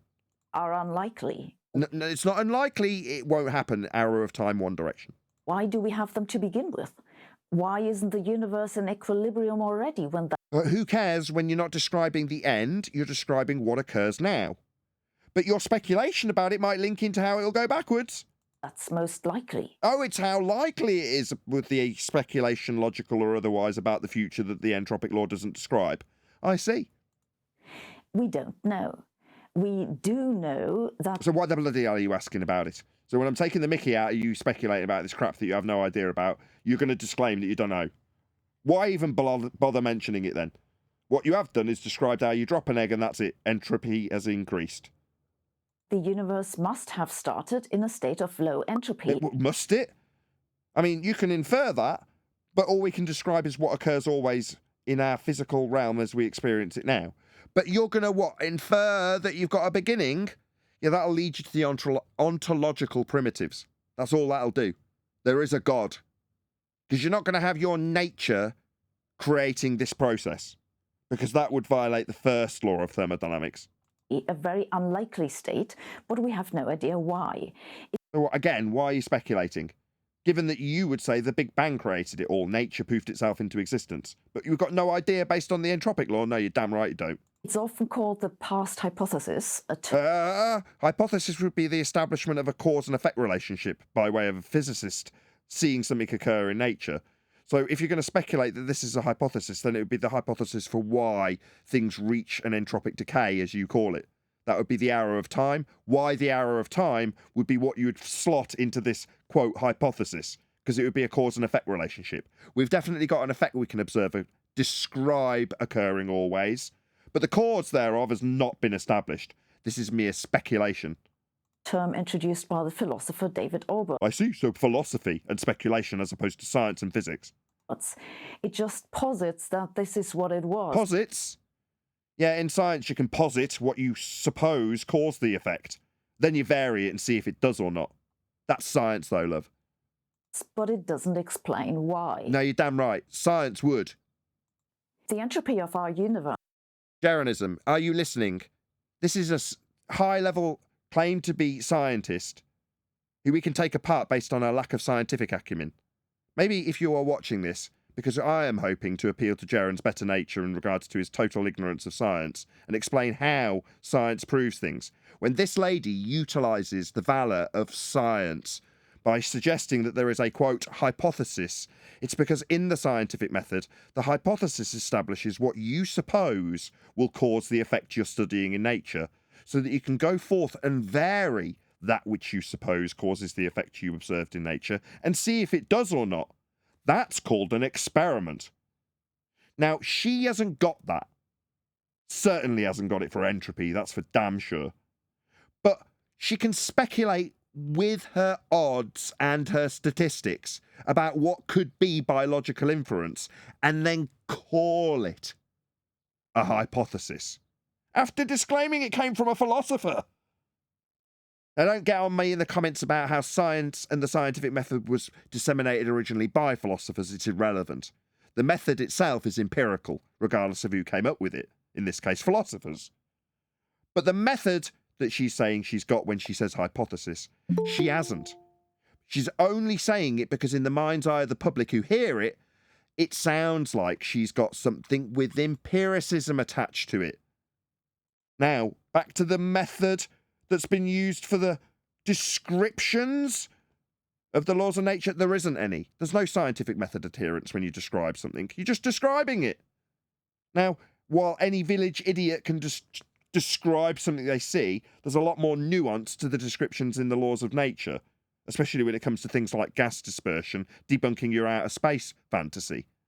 Meanwhile, she's juxtaposing this with odds and statistics so that she can incorporate things that will not happen based on the description within the law to have a probability of happening. Hey, Kiwi. Good to have you. It's kind of pointless to consider any possibility when that possibility is always going to be zero. Yeah, Right? Arrow. This is likelihood. Is that who we're on right now? Yes. Why is Lake Erie in the corner of Pennsylvania and not on my back? Well, Hold because on, it's hold more on. That's likely. not fair. There's nothing in the laws that we'd use to describe our reality to say it won't be on your back, so there's a very slim possibility that it will be. Have you checked today?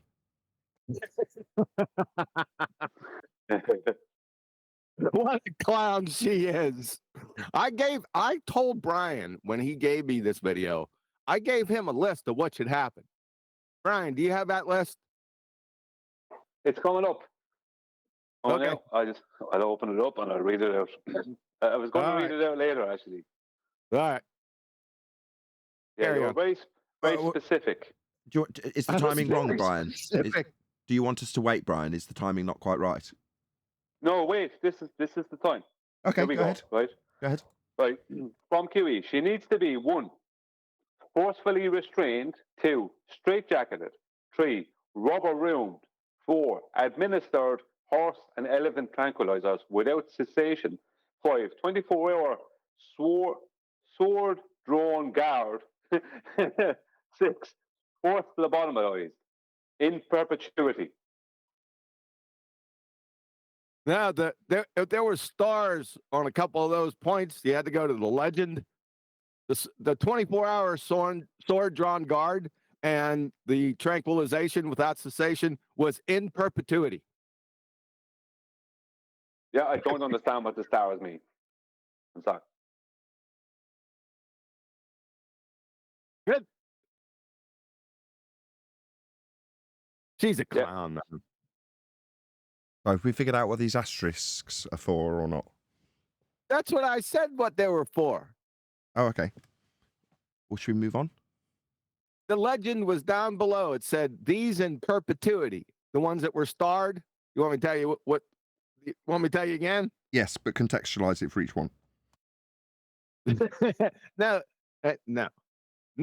The starred one in perpetuity, the other criterion didn't have to be in perpetuity. It could be a one-time event. But the in perpetuity would be the sword drawn guard and the elephant and horse tranquilization. Just one question. What's perpetuity? I'm only Dude, kidding. come on, man. I'm just joking. woke up. Give me a break. Let's move on. Has been increasing ever since the Big Bang because that's what's likely to Oh, whoa. Did she just make the question of a first law of thermodynamics violation? Yes. happen. But this is the total entropy. In some parts of the universe, entropy can and does remain small for a very long time. There's you. What, based on what? Your observation of some lights in the sky through a telescope? No, you'll be extrapolating that information out. Because it doesn't have to be evenly distributed. Indeed, we can No, it'll be following the arrow of time as described by the second law of thermodynamics. shovel around entropy ourselves. If you have a reservoir of low entropy, you can use that to lower the entropy elsewhere. And luckily, we have a big low entropy reservoir nearby, though it's more commonly called the sun. The sun Hold on a second. So you're going to ascribe a heliocentric sun into the laws of entropy. See, that's fascinating, because I remember QE pointing out to me how part of the description of your heliocentric sun has a second law of thermodynamics violation built within it.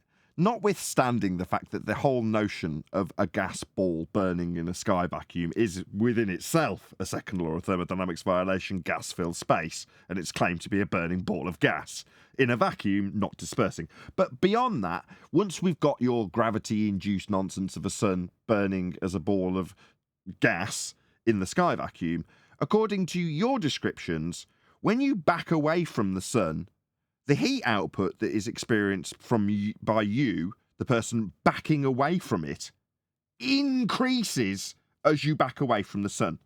Akin to, and this is QE's example, you standing quite close to a bonfire, 10 feet away, and a bit of wind picks up and you go, whoa, feel the heat off that.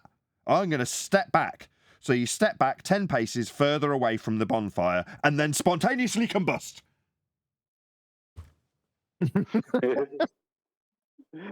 Yeah, you see this way she's trying to add in a low, basically called the sun, something of low entropy. What she's stating there is it's not, her gas giant is not, because that's what it is, it's plasma. It's not expanding out into the available volume. Yeah, exactly. It should be following entropic law. If it's low entropy, all it wants to do in terms of the entropic description is move to a high entropic state. That would be to say that if it's a burning ball of gas in a sky vacuum, it just wants to burst out and fill that availability of space. Now, the other week we were describing, I can't remember if it was neutron stars or white dwarfs or whatever it was we were discussing. And the idea that once something has gone through the fission or fusion process to create all the heavy metals at the heart of the burning ball of gas that is a star, in this case the sun, it will eventually reach a point where it runs out of materials to fuse into, creating heavier and heavier elements as it does so. But at the end of that process, it then explodes, supernova, into an entropic line that sits in line with the law of entropy. That is to say that suddenly the burning ball of gas that was violating the second law of thermodynamics violation as it fuses together to create heavier and heavier elements is now following entropic law and exploding out into the known universe to deposit all of those elements into the rest of the worlds around us so that they can eventually form parts of our structures and become us. Hence our rocks are cousins, from Michelle Thaler.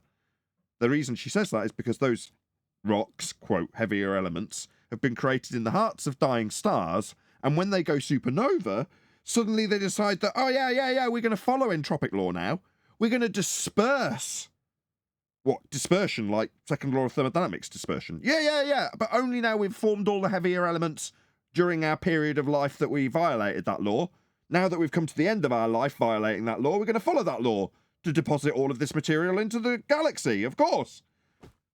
Oh, Nathan, but I'll keep it short, but I have an answer to that from a heliocentric perspective, how I learned it. And that is that normally when the sun isn't supernova yet, the gravity of it basically keeps the explosion in. But then when it becomes too much, then there's a split off. There's basically the explosion is the outer layer of the sun, while the inner layer implodes into potentially a black hole, right? It's the energy is so massive that entropy overcomes the gravity for a moment. That's why that happens. Well, do you know what the actual official claim is concerning the sun? Because I've been looking into it, and I have looked into it. Is that the sun, right? Because it's a plasma, right? According to them, right? It creates its own toroidal field. That's what they have to claim to stop the plasma from, expanding out into their universe. Now, how does plasma create its own toroidal field? It's affected. It can be affected by electromagnetism, but how can it create its own one? There's no example. The No. explosion energy. See, Brian, that's so laziness. Laziness. Didn't even do a Google search, did you? I did. And the answer is obvious. Gravity. I said that. I literally said that, right? Yeah, What's so you can use Google electromagnetism? too. Me too. I didn't use Google. I learned it Oh, you when I was knew, smarty pants. You already knew it was gravity, even though it's the answer to every question on today's show. young. To answer Kiwi's question, it's electric magnetism. Yeah, what's electromagnetism? Anyone? It's the force that comes from counter space. Yeah. Obviously. Because it's more likely to come from counter space and not Lake Erie There's on my nothing. back. There's nothing in the laws of thermodynamics that say that it couldn't. So while it may be unlikely, there's a slim No, no, no. chance. Now, the fusion, right? The fusion reaction that's supposedly taking place, causing the explosion, is being countered by gravity, keeping it in. But fusion also, it will create electrical energy just from the sheer energy of it, which will abide by any necessities of some kind of electrical influence. Okay, there may have to be a part two to this because we're only halfway through a video. A good call though, Brian, even though it was right at the end when I was just about to round out. Sneaky sod. But in the meantime, But you we may said do a they're not part letting me two on Sabine Hosselenfelder. But at this point, I'm going to start stressing the PC. We've done a good solid almost 2 hours of live streaming, but I do, in all sincerity, want to stress the computer so that I can be confident that I can do things while we're doing the live show beyond just playing a video. So yeah, pretend. Now I'll do a proper outro. So with that, I'll say stay tuned, even if you're watching live or on an after show or whatever. But yeah, a massive thank you to today's Discord and G+ panel for making today's actual live show possible, even though we are going to stay live and I'll be stressing the computer while we do so, and you get to experience what would typically be an after show. So I'm going to invite one of the mods to move all of the guests into the after show so that if we do have a disaster, I've already thanked you for watching, liking, commenting, subscribing, joining as a member, gifting memberships and all that good stuff. There's been a few people over the last few days who've hit me up on PayPal, so a little bit more PayPal than I normally get, which I'm very, very grateful for. Instant money for me. Thank you very much to you know you are. I should have sent you all a message. I'm pretty sure I have. So thank you to you as well. When times are tough, PayPals are very much appreciated. So there we go. Thank you to all of you. But we will continue live, and if there is a disaster, at least there's been a semi-official ending to the live stream. But stick around. There'll be a conversation. Eventually, this live stream will obviously end, and we will transition to official after show. But for the time being, hopefully you can just hear the guys chatting amongst themselves. I've been Nathan Oakley. Stay tuned because you're watching live. Da-da-dun, da-da-dun, da-da-dun, da-da-dun. Dun, dun, dun, dun, dun.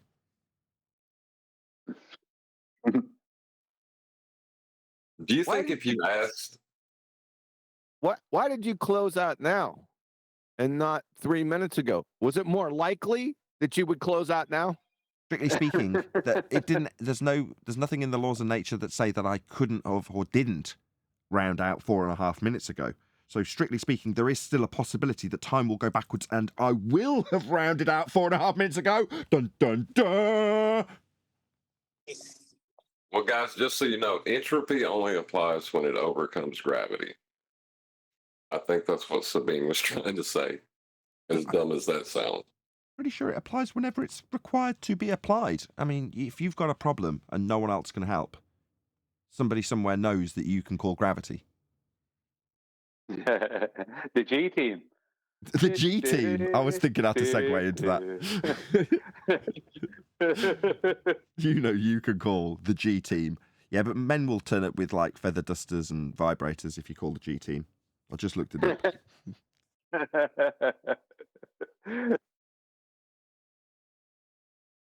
Disgusting.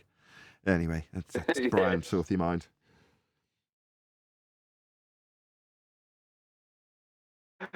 Yeah, because that's what I thought. That's not where you're going with your sarcasm. The G team. Yeah, well, that was where I was going for the A team, right? If you've got a problem, no one else can help. Yeah, if you've got a problem, yeah, there's someone you can call. Maybe you can hire the G team. Dun, dun, dun, dun. Yeah. That's gravity. Dun, dun, dun. Yeah, because that's what they need all the time. And this is what I won't tell you any more about the rest of it. QE knows the rest of it. So we leave that be live. We leave that call live to review the rest. The rumpus as Murdoch, soundly as B.A. Baracus. Bite the flat earth's face.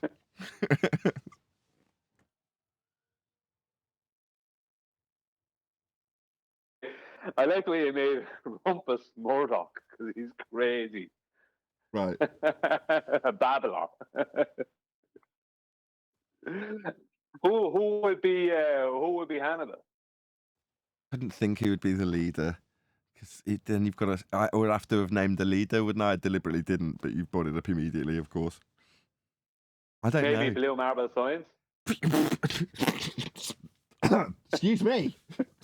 The leader? Blue Marble? You having me on? You've got to pick somebody who's got like every aspect, like wit, charm, intelligence. He was the most famous person on that show. You know that, right? As an actor? Yeah. George Pepper. Yeah, he was more famous than Mr. T at the time. At the time, yeah, at the time. Afterwards, I would say it was Mr. T. But, oh, Mr. T was miles more famous thereafter, you know. Yeah. So who would be the leader of the G team? Oh, I don't know. Who would be respected? Or it would have been George Netchuk. You think so? I would say so. He's older and all that, but he's not around now. I don't know. George Netchuk. Anybody agree? George Netchuk would be the leader of the G team. No, not really. He doesn't always have a plan. Who would have been face? I would have given that to Ruhif. I gave that to Fight the Flat Earth. Yeah, maybe.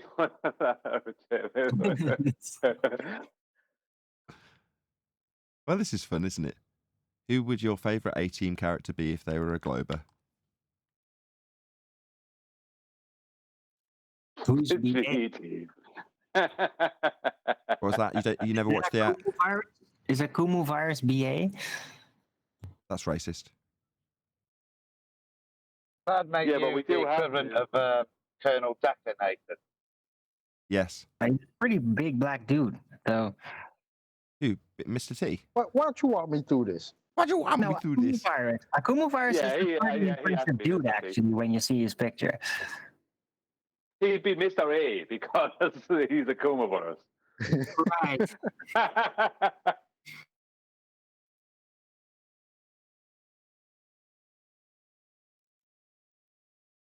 I take it we got done with Sabine. I had to step away. Well, it's likely we did, but it's also unlikely. It's never going to end, is it? Nope. Who's going to be Murdoch? Oh, that's already Rumpus. Rumpus. Sorry. Who's reducing my noise? Could be the G Plus Hangout. I have set it to do that. Am I too loud? No, it's just auto leveling you with everyone else. Don't worry about it. Okay. Do you mean in general or just right now? Well, that's not what he meant. But yeah. And why to do it right now? Was it more likely right now? There's nothing to say it wouldn't be right now. According to the equation, yeah.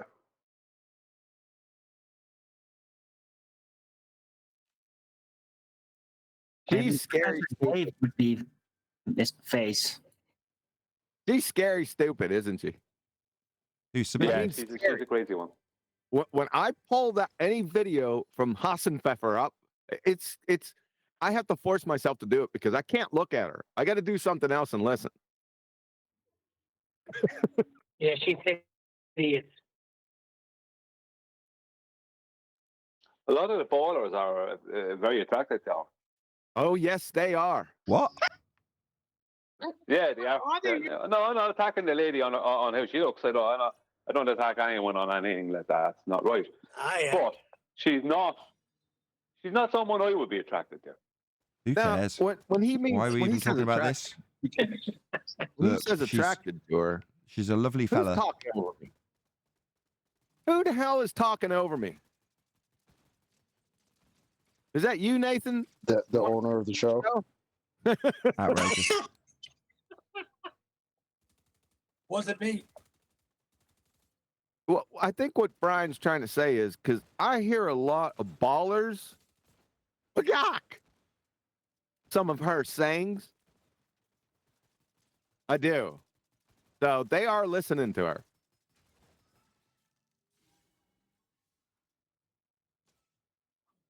Bullshit attracts guys. bullshit. What can I tell you? If you look in her comments on that video, there's fellas there saying that's the best description of entropy or explanation. I think some of them said explanation actually, which is completely wrong. Of entropy I've ever heard. You know, I understand it so much more now. That's what they're saying.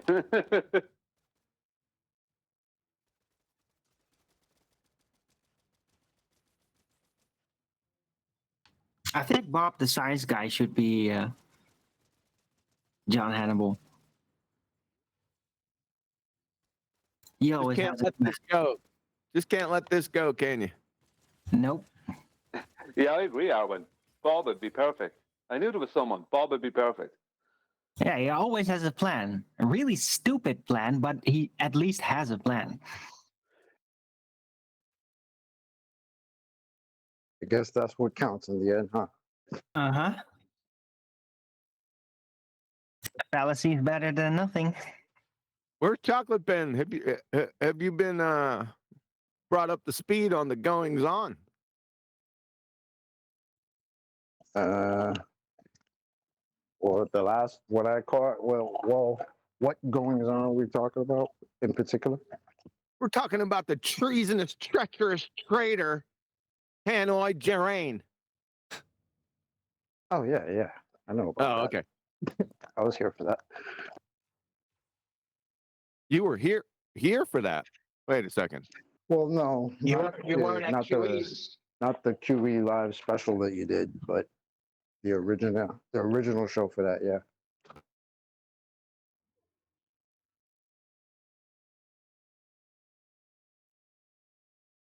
What's your take? People, sorry. Are you serious? You already know my take, man. Does he? Okay, well, that's the end of that conversation. I've been letting everyone. Well, I mean, thank God for the world that, Mr. the Great Disseminator of all things scamish is here to elucidate the world of our existence. Apparently, that's his role, is to tell the world that we're scammers. Yeah, that's a hell of a goal, buddy. And projection. That checks out. Well, I told everyone on 24/7 that's been using the celestial navigation arguments, which are many. I told them they were all scammers. Yep, just got to eat it. They weren't very happy about that. I'll just say that. Oh, you should direct them to Mr. Arbiter of all things scamish. That's what I'm calling him now.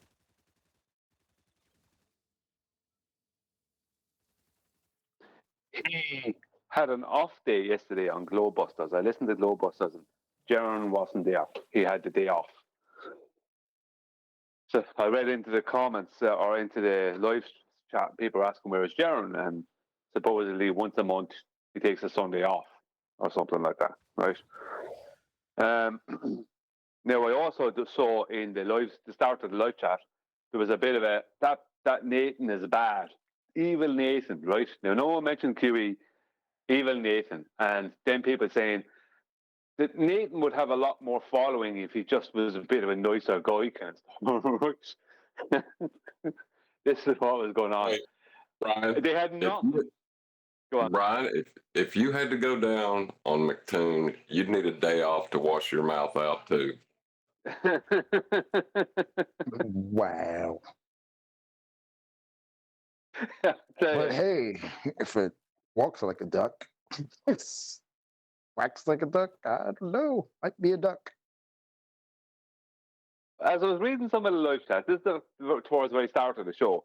There was a lot of evil Nathan kind of. So there was a few people starting with the evil Nathan thing, but then bit by bit it kind of petered out where Nathan wasn't too bad if he just was a little less abrasive, or he, kind of what is this? If he stopped thinking he knew everything, or this kind of thing. They couldn't really pin Nathan down on anything other than shouting at people. Was he the only one called evil? I want to be evil. I want to be evil. I didn't see any mention of anyone else. I didn't see mention of anyone but Nathan. Not a mention of QE or anything. Even though QE did the whole thing the other night, because what are they going to say? All they can do is attack Nathan for shouting at people, and that's mostly the ballers he was shouting at, if you remember right. Who deserve it? Nathan doesn't shout at people who don't deserve it.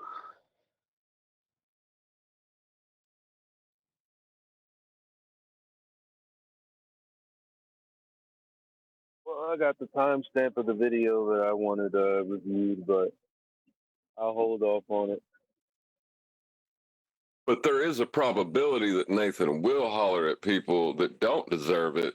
Therefore, entropy doesn't apply to the sun. I mean, that is basically what has happened already based on the probability and non-description of it not happening seems only reasonable. Yeah, it's likely that he will shout at someone who doesn't deserve it. So that means entropy doesn't apply to this one. No, it does. It's just that the gravitation and the probably something electrostatic because of the plasma electric reactions, right? It all keeps it in until it becomes too unstable and then it explodes. Hyperthrusters are go. Hey, sorry, I just paid attention at school. No, actually, Hey, I and made I shit just up like in Voltron. school and For what? everybody applauded. That's what really happened. She just thought too far into the wrong direction. She just went guns blazing with it. Off of one fallacious question. Yeah, but that's what you do. Being an astrophysicist, you have to waste a lot of time. And you have to do it in a way that people don't understand how you are wasting their time. And that way you get a lot of people that stay interested, think you're brilliant because they just don't get it yet. You have to stay ahead of their understanding, ahead of that curve. Because there is a growth curve. I think that's just a consequence of her education. Because it's not really a globe thing. As we can see, the flat earthers are doing the same exact thing. So Well, look, you Yeah. take over the techniques and habits of your enemies. That's just what happens, right? Oh, Is it? Yeah, a lot of That's what- people that's do. what- Like that's what Baldwin does. that naturally happens unless you have personal principles and safeguards to prevent some of those influences. If you don't have that, or you let go of them, you just become your enemy. The classic. the enemy of my enemy is my friend. What does that Is make? it more the friend likely? of my enemy? Unless the Jewish. Oh, brother. Okay. What? Is it more likely? That's what I asked, but I got rumpus. Yeah, you rumpus the middle of my sentence. Thank you. Eli, What's up? stay till the after show. I got a question. all right, got you. I was planning to stay anyway. I wanted the rest of the guys to hear that video. Well, the 24/7 conversation from the other day. You sure you want to let him hear it? Why not? All right. Am I supposed to be playing something or something? I sense an indictment coming. Am I supposed to be playing something or something? What's going on? Yeah, or something. I think it's more likely that you don't. Okay, well, this is a wonderful conversation killer then. Glad you brought it up. You're welcome. Well, because it is more likely you don't, therefore heliocentrism is true. Wait, so did we get to the end of the Sabine video? Did she declare why she titled it that way, or did we figure out why? No, Why we'll was find out title- tomorrow though, I'm sure. It, Or we'll it's move on likely we did. or we'll move on inexplicably and never mention it again. Copy that. I don't Shout really out. care, but it's just curious. Shout out to Ask Dad Anything. This is thanks for refusing to compromise and fraternizing with the ball zealots. Okay. Thank you very much for the super chat.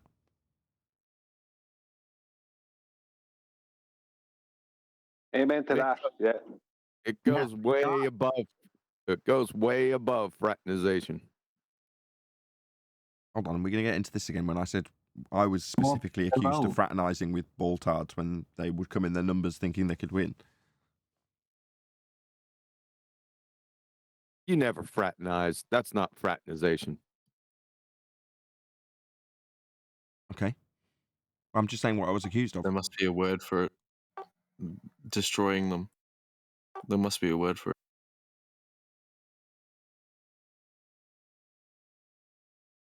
But at the time, maybe we weren't.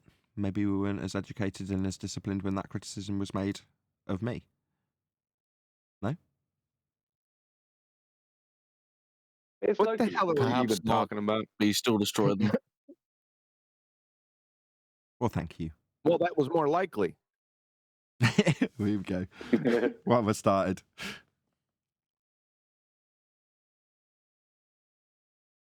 Yeah, I agree with QE. It's well beyond fraternization. That's why Well, there was that's a love why he house had to around take. him and them too. Go on. Oh, I was just gonna say that's why he had to take the day off. You know, there's a lot of mouth rinsing have to go after some shit like that. You know. If you do enough kissing kind of stuff, you'll end up with sore lips. Yeah, yeah. Just some things Clorox will not take the taste out of your mouth, though. That's just hyperbole. Just hyperbole. Hyperbole. Hyperbole. Hyperbole.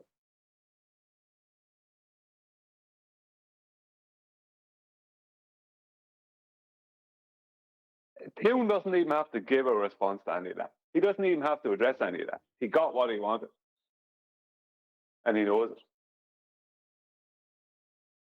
And a high five and a slap on the ass at the end.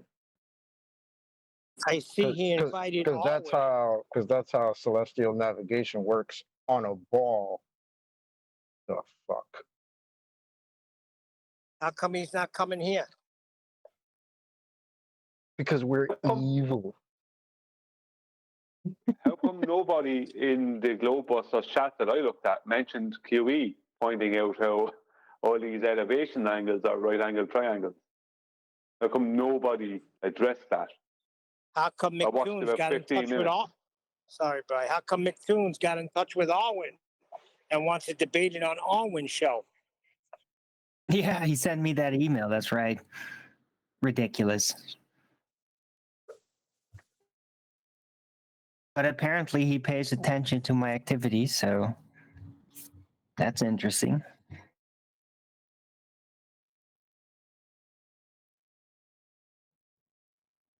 Yeah, for the record, I'm not going to go on a show with McToon. I mean, what the hell am I going to do there?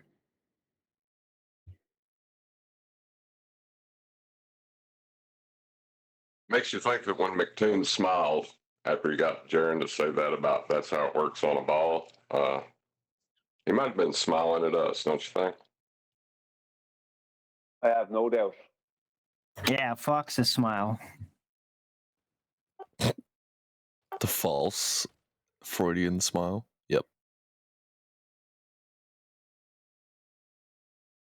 It's about Freudian. It's duping delight. He's just pleased. You know, if you're struggling to get past an argument that you can't get an elevation angle measurement from a curved baseline, and your flat Earth opponent says, "Oh, I totally understand how you can get an angle from a curve," then you're going to be delighted with the outcome, aren't you? No, I can totally relate to them. Yeah.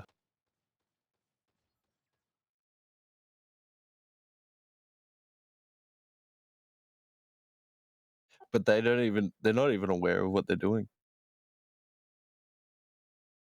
I don't know, maybe some of them are. You've yet to demonstrate a curve yet, haven't they? I think that one. Demonstrate, please.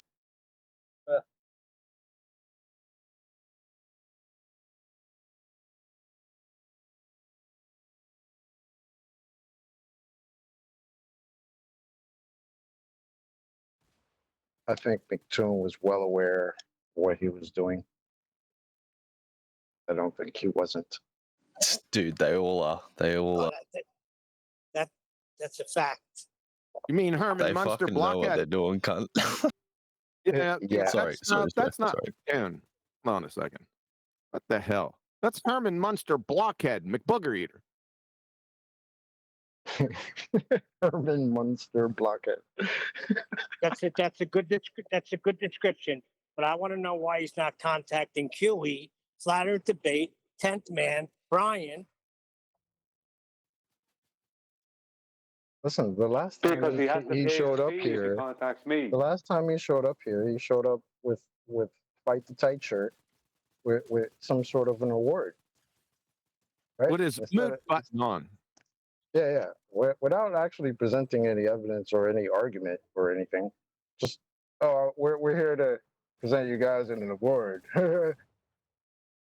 That's what we got between the two of us. We both showed up here at the same time to do that. Instead of destroy your arguments and show everybody how we're living on a magical spinning water ball flying around in a vacuum. Nah. We ain't gonna do that. Well, that's because a gas giant is solid enough. Solid enough.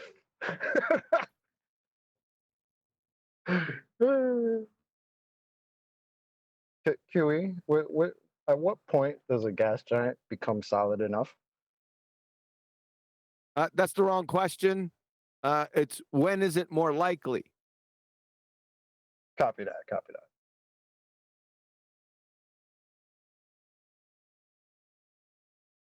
Well, according to my equation over here, I it's might not be very hanging likely, myself, but it's likely. but I'm not convinced that I'm not convinced that you can't have a ball with air.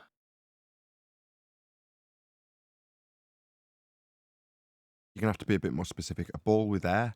What do you mean? Just the ball with air. Like I'm not convinced that you can't have that. Like like it's pretty fucking out there. You mean a Out where? ball with air? Ball with air where? On the outside of it? Actually, you know what? I'm gonna retract that. I'm gonna fucking get owned on that statement for sure. For sure. I'm not convinced myself, but I know for a fact you guys are gonna fucking own me on that. Wow. It's very likely. You're saying our reputations precede us, okay? But yeah, no, fucking you guys are gonna fucking destroy me on that for sure. Try not to No swear too swearing. much. Try not to No swear. swearing. I'm not convinced, but I know you'll fucking destroy me. No swearing. But you've obviously had sorry. you've interjected your feelings because they're strong. I get that bit, but why? Just give us a why. You don't have to worry about getting destroyed. We'll be gentle with you, I promise. Okay. I'll give it to you. I'm not like the idea of air molecules going up like towards the vacuum. Okay, I get that it's gonna go into the vacuum, all right? Like, but apart from that, like, I don't know, like going up, eventually it's gonna stop bouncing into other air molecules, and then the only force acting upon it is going to be the gravity in big quotations. That's the only thing that's going to be bringing it back down at that point. So, like, why would the air escape if it's... But yeah, I know you guys are going to destroy me on this. But yeah, go ahead. Well, there's too many things you have to... you go ahead, John. There's about 50 things wrong. Are you standing in a space where gas fills space? Oh, fuck knows, man. just try and deliver it to me. No, just why doesn't it, like, because it's all bouncing, right? And then it gets thinner and thinner as it goes out, and then eventually it's not bouncing anymore, and the only force acting upon it is supposedly in their system is the gravity, and then it like comes back down to Earth. Can I ask you a question? I'm not sure that the like. I'm thinking no, Adam. I'm thinking no. He wants to carry on making the same false claim. Yeah. So you've now made. No, I'm sure I am. I'm sure I am. Like, I have no idea what claim I'm making with this. Gravity affects the behavior of gas molecules. But for all of this to continue and your logic to succeed, you've made that claim. But in their world, they'll make the statement that no, gravity does not have any effect on the behavior of gas molecules. The only time they ever try to enforce that is when it's got to your Corman line, as you're trying to allude. But there is no citation anywhere or a demonstration that you can show where in fact it's the complete opposite, isn't it? Gas particles, as you said, are free to move in all directions. based on Exactly, the and that's mass why I don't collision. believe it. You can't demonstrate that. You can't demonstrate gravity. But the We balloon, know that. is the bottom of the balloon more expanded than the top?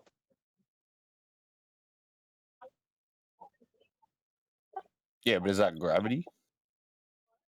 For you, it'd have to be, wouldn't it? Eventually, if I keep the balloon in Well, the same place, for a glober, over yeah, I'm not time, glober, the but yeah, bottom yeah, of the yeah, balloon yeah. is going to have a higher pressure because you're saying that the gas molecules are subject to this force you've stated as gravity. How and why wouldn't the balloon do that then? Pretty much, they're just relying on gravity, right? That's about that the oxygen comes back down because of gravity, all right? That's how it works. No, that's kind of little delusion, isn't it? Yeah. Because No, at well, what that's what point they does think. the Yeah, kinetic speed of the molecule achieve zero and then reverse back? What would be the temperature for a gas molecule to have a static speed while still being a gas molecule? Well, it would just reverse because of gravity, right? No. What would be the That's speed how that things it work. would have? What would be the temperature it'd have to be for a gas molecule to be having zero kinetic energy, and then have this magical force and able to turn it around?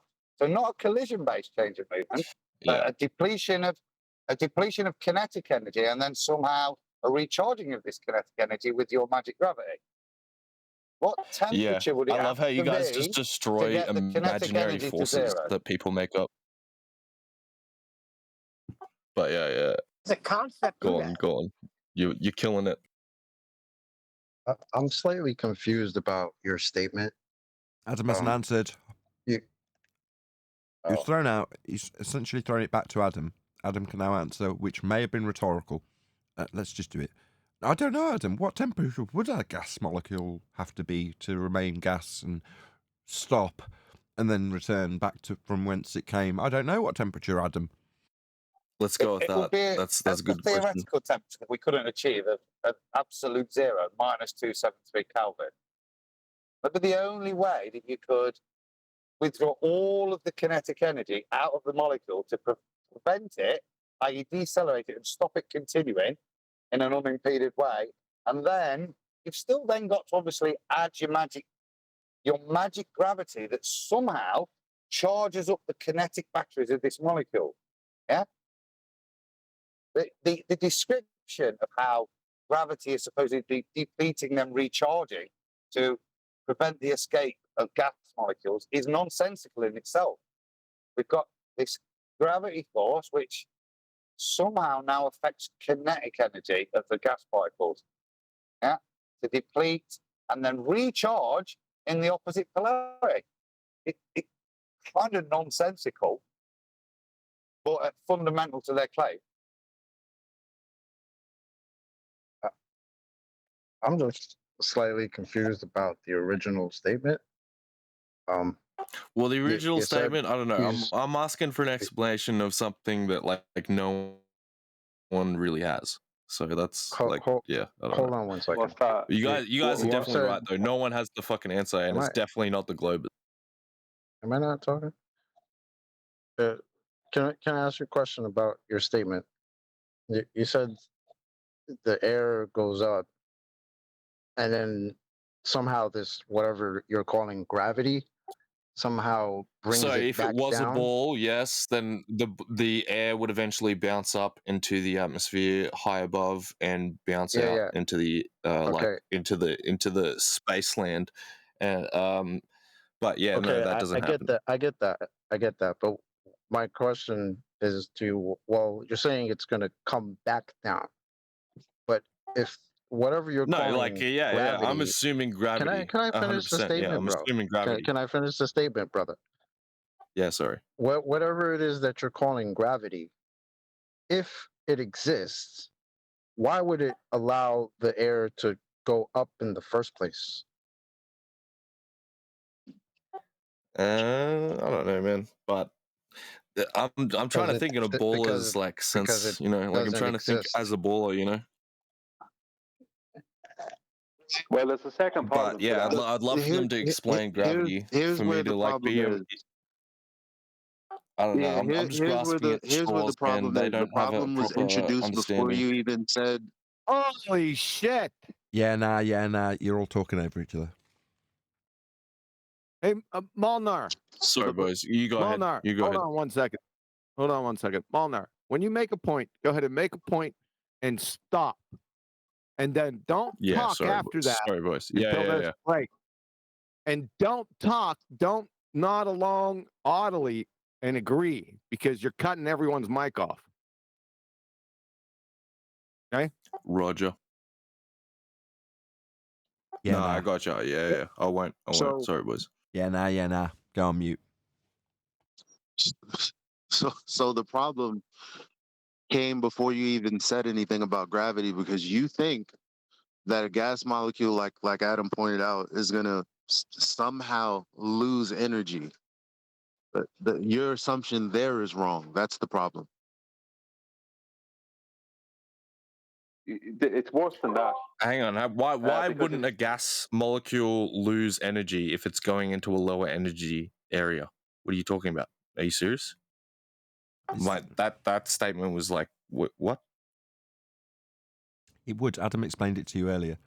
He asked you, and you said it was a good question. At what temperature would it have to relinquish its energy to the point where it stops? And then he answered, absolute zero. Absolute zero, right? Right, Yeah. does that happen? No, I'm not just claiming anything. Well, the answer's no, it No, you're doesn't. assuming it in your question. Yeah. Well, that's what I said. It's a loaded question, and I knew it. I knew it's loaded. That's all I said. I don't know. I didn't say that exactly, but yeah, I applied are you a new flatty and you're like looking for explanations for your old globe belief? No, I just love to hear these. Yeah, I guess I'm new. Yeah. Fair enough. I like to hear these new explanations. I want to hear it from. I know this is one of the big ones that I talk to other people about, and they think that no, that gravity just brings the air back. All right, like it just goes away and then it comes back. Once it like can't bounce off anything, it comes back. Okay, step and one this is in that. what a lot of globers think. But that goes 100%. back to my question before. If I what don't you're think saying this, but exists, yes, this is why what would it people go think. anywhere in the first place? Yeah, well, I don't know, because of bouncing. Where it not do gonna you eventually think bounce this up? supposed gravity? Because you're kind of talking like gravity is a force, which it hasn't been in over 100 years. But skipping that, you're I'm well aware. saying I'm well aware of that.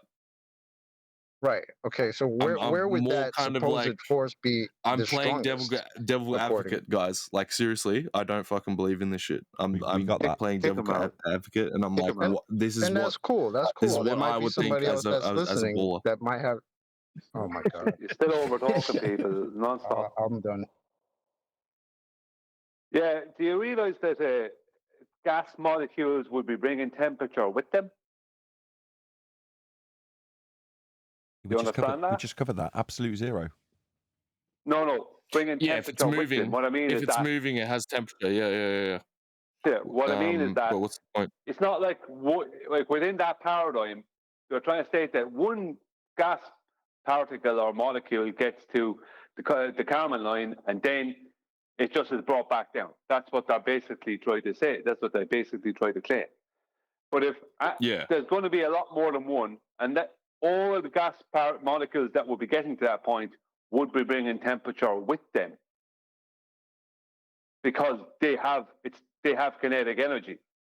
Now, what temperature are they meeting up at a vacuum? They're not meeting any temperature, are they? But they're So creating you're gonna the meet a temperature. force. Is that what you're suggesting? They're creating the temperature. Yeah. That makes That's sense. why Yeah. gas will fill a vacuum because it has a temperature before it reaches the vacuum. But that doesn't mean there isn't lower pressure up high. There is lower pressure up high.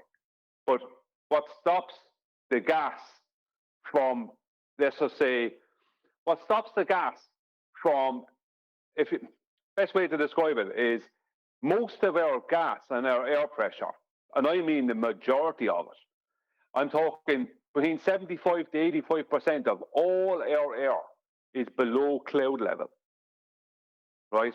Now that's only a couple of miles up. If you went up to 22 miles high, there is very low pressures, right? But there is a certain amount of gas up there. But most gases never get past, or the majority of gas doesn't get past 10 miles.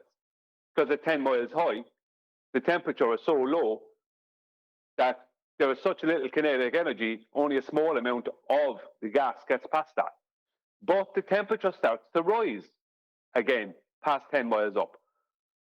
But with the available space that is up there, let's just say there was another 25 miles to fill, right? After the 10 miles. Let's say there's 35 miles to fill, right? Whatever, 45. The point is that whatever gas gets past that minus 51 degrees at 10 miles up, whatever gas gets past that has to fill the rest. But that little bit of gas is obviously not causing this this rising temperature. So what's causing the rise in temperature? Is it radiative heat from the sun affecting, being in... what's creating this rise in Just temperature? looking it up. Hold on. Got an answer. It may have been rhetorical. Gravity. Yeah, what's the answer, Nathan? Well, I would state radiative heat created by the sun on a container, radiative heat. Yeah. Through it. The sun's up there. That's a possibility, but I don't know. Yeah, but the sun's up there in the second law of thermodynamics violation of Dude, sky vacuum. none of us know. Because of gravity. So, seems reasonable. I say it's Earth moving up. Also seems reasonable. I don't like the whole Please none don't of say us that. know statement. The more accurate thing is you ask the question that had a problem within it in the first place. That's the problem. It's not none of us know. You asked a bad question because there was an assumption in it. Yeah, Mulder, this is your problem. And with that, I'm going to say a huge, massive, enormous thank you to both Discord and G Plus panels for making today's live and, strictly speaking, semi-after show possible because it stayed live the whole time, which is wonderful. Also, of course, a massive thank you to all of you for liking, commenting, sharing, subscribing, joining as a Nathan Oakley 1980 channel member, hitting me up on PayPal and all that good stuff. I've been Nathan Oakley and I will see you all in the next video.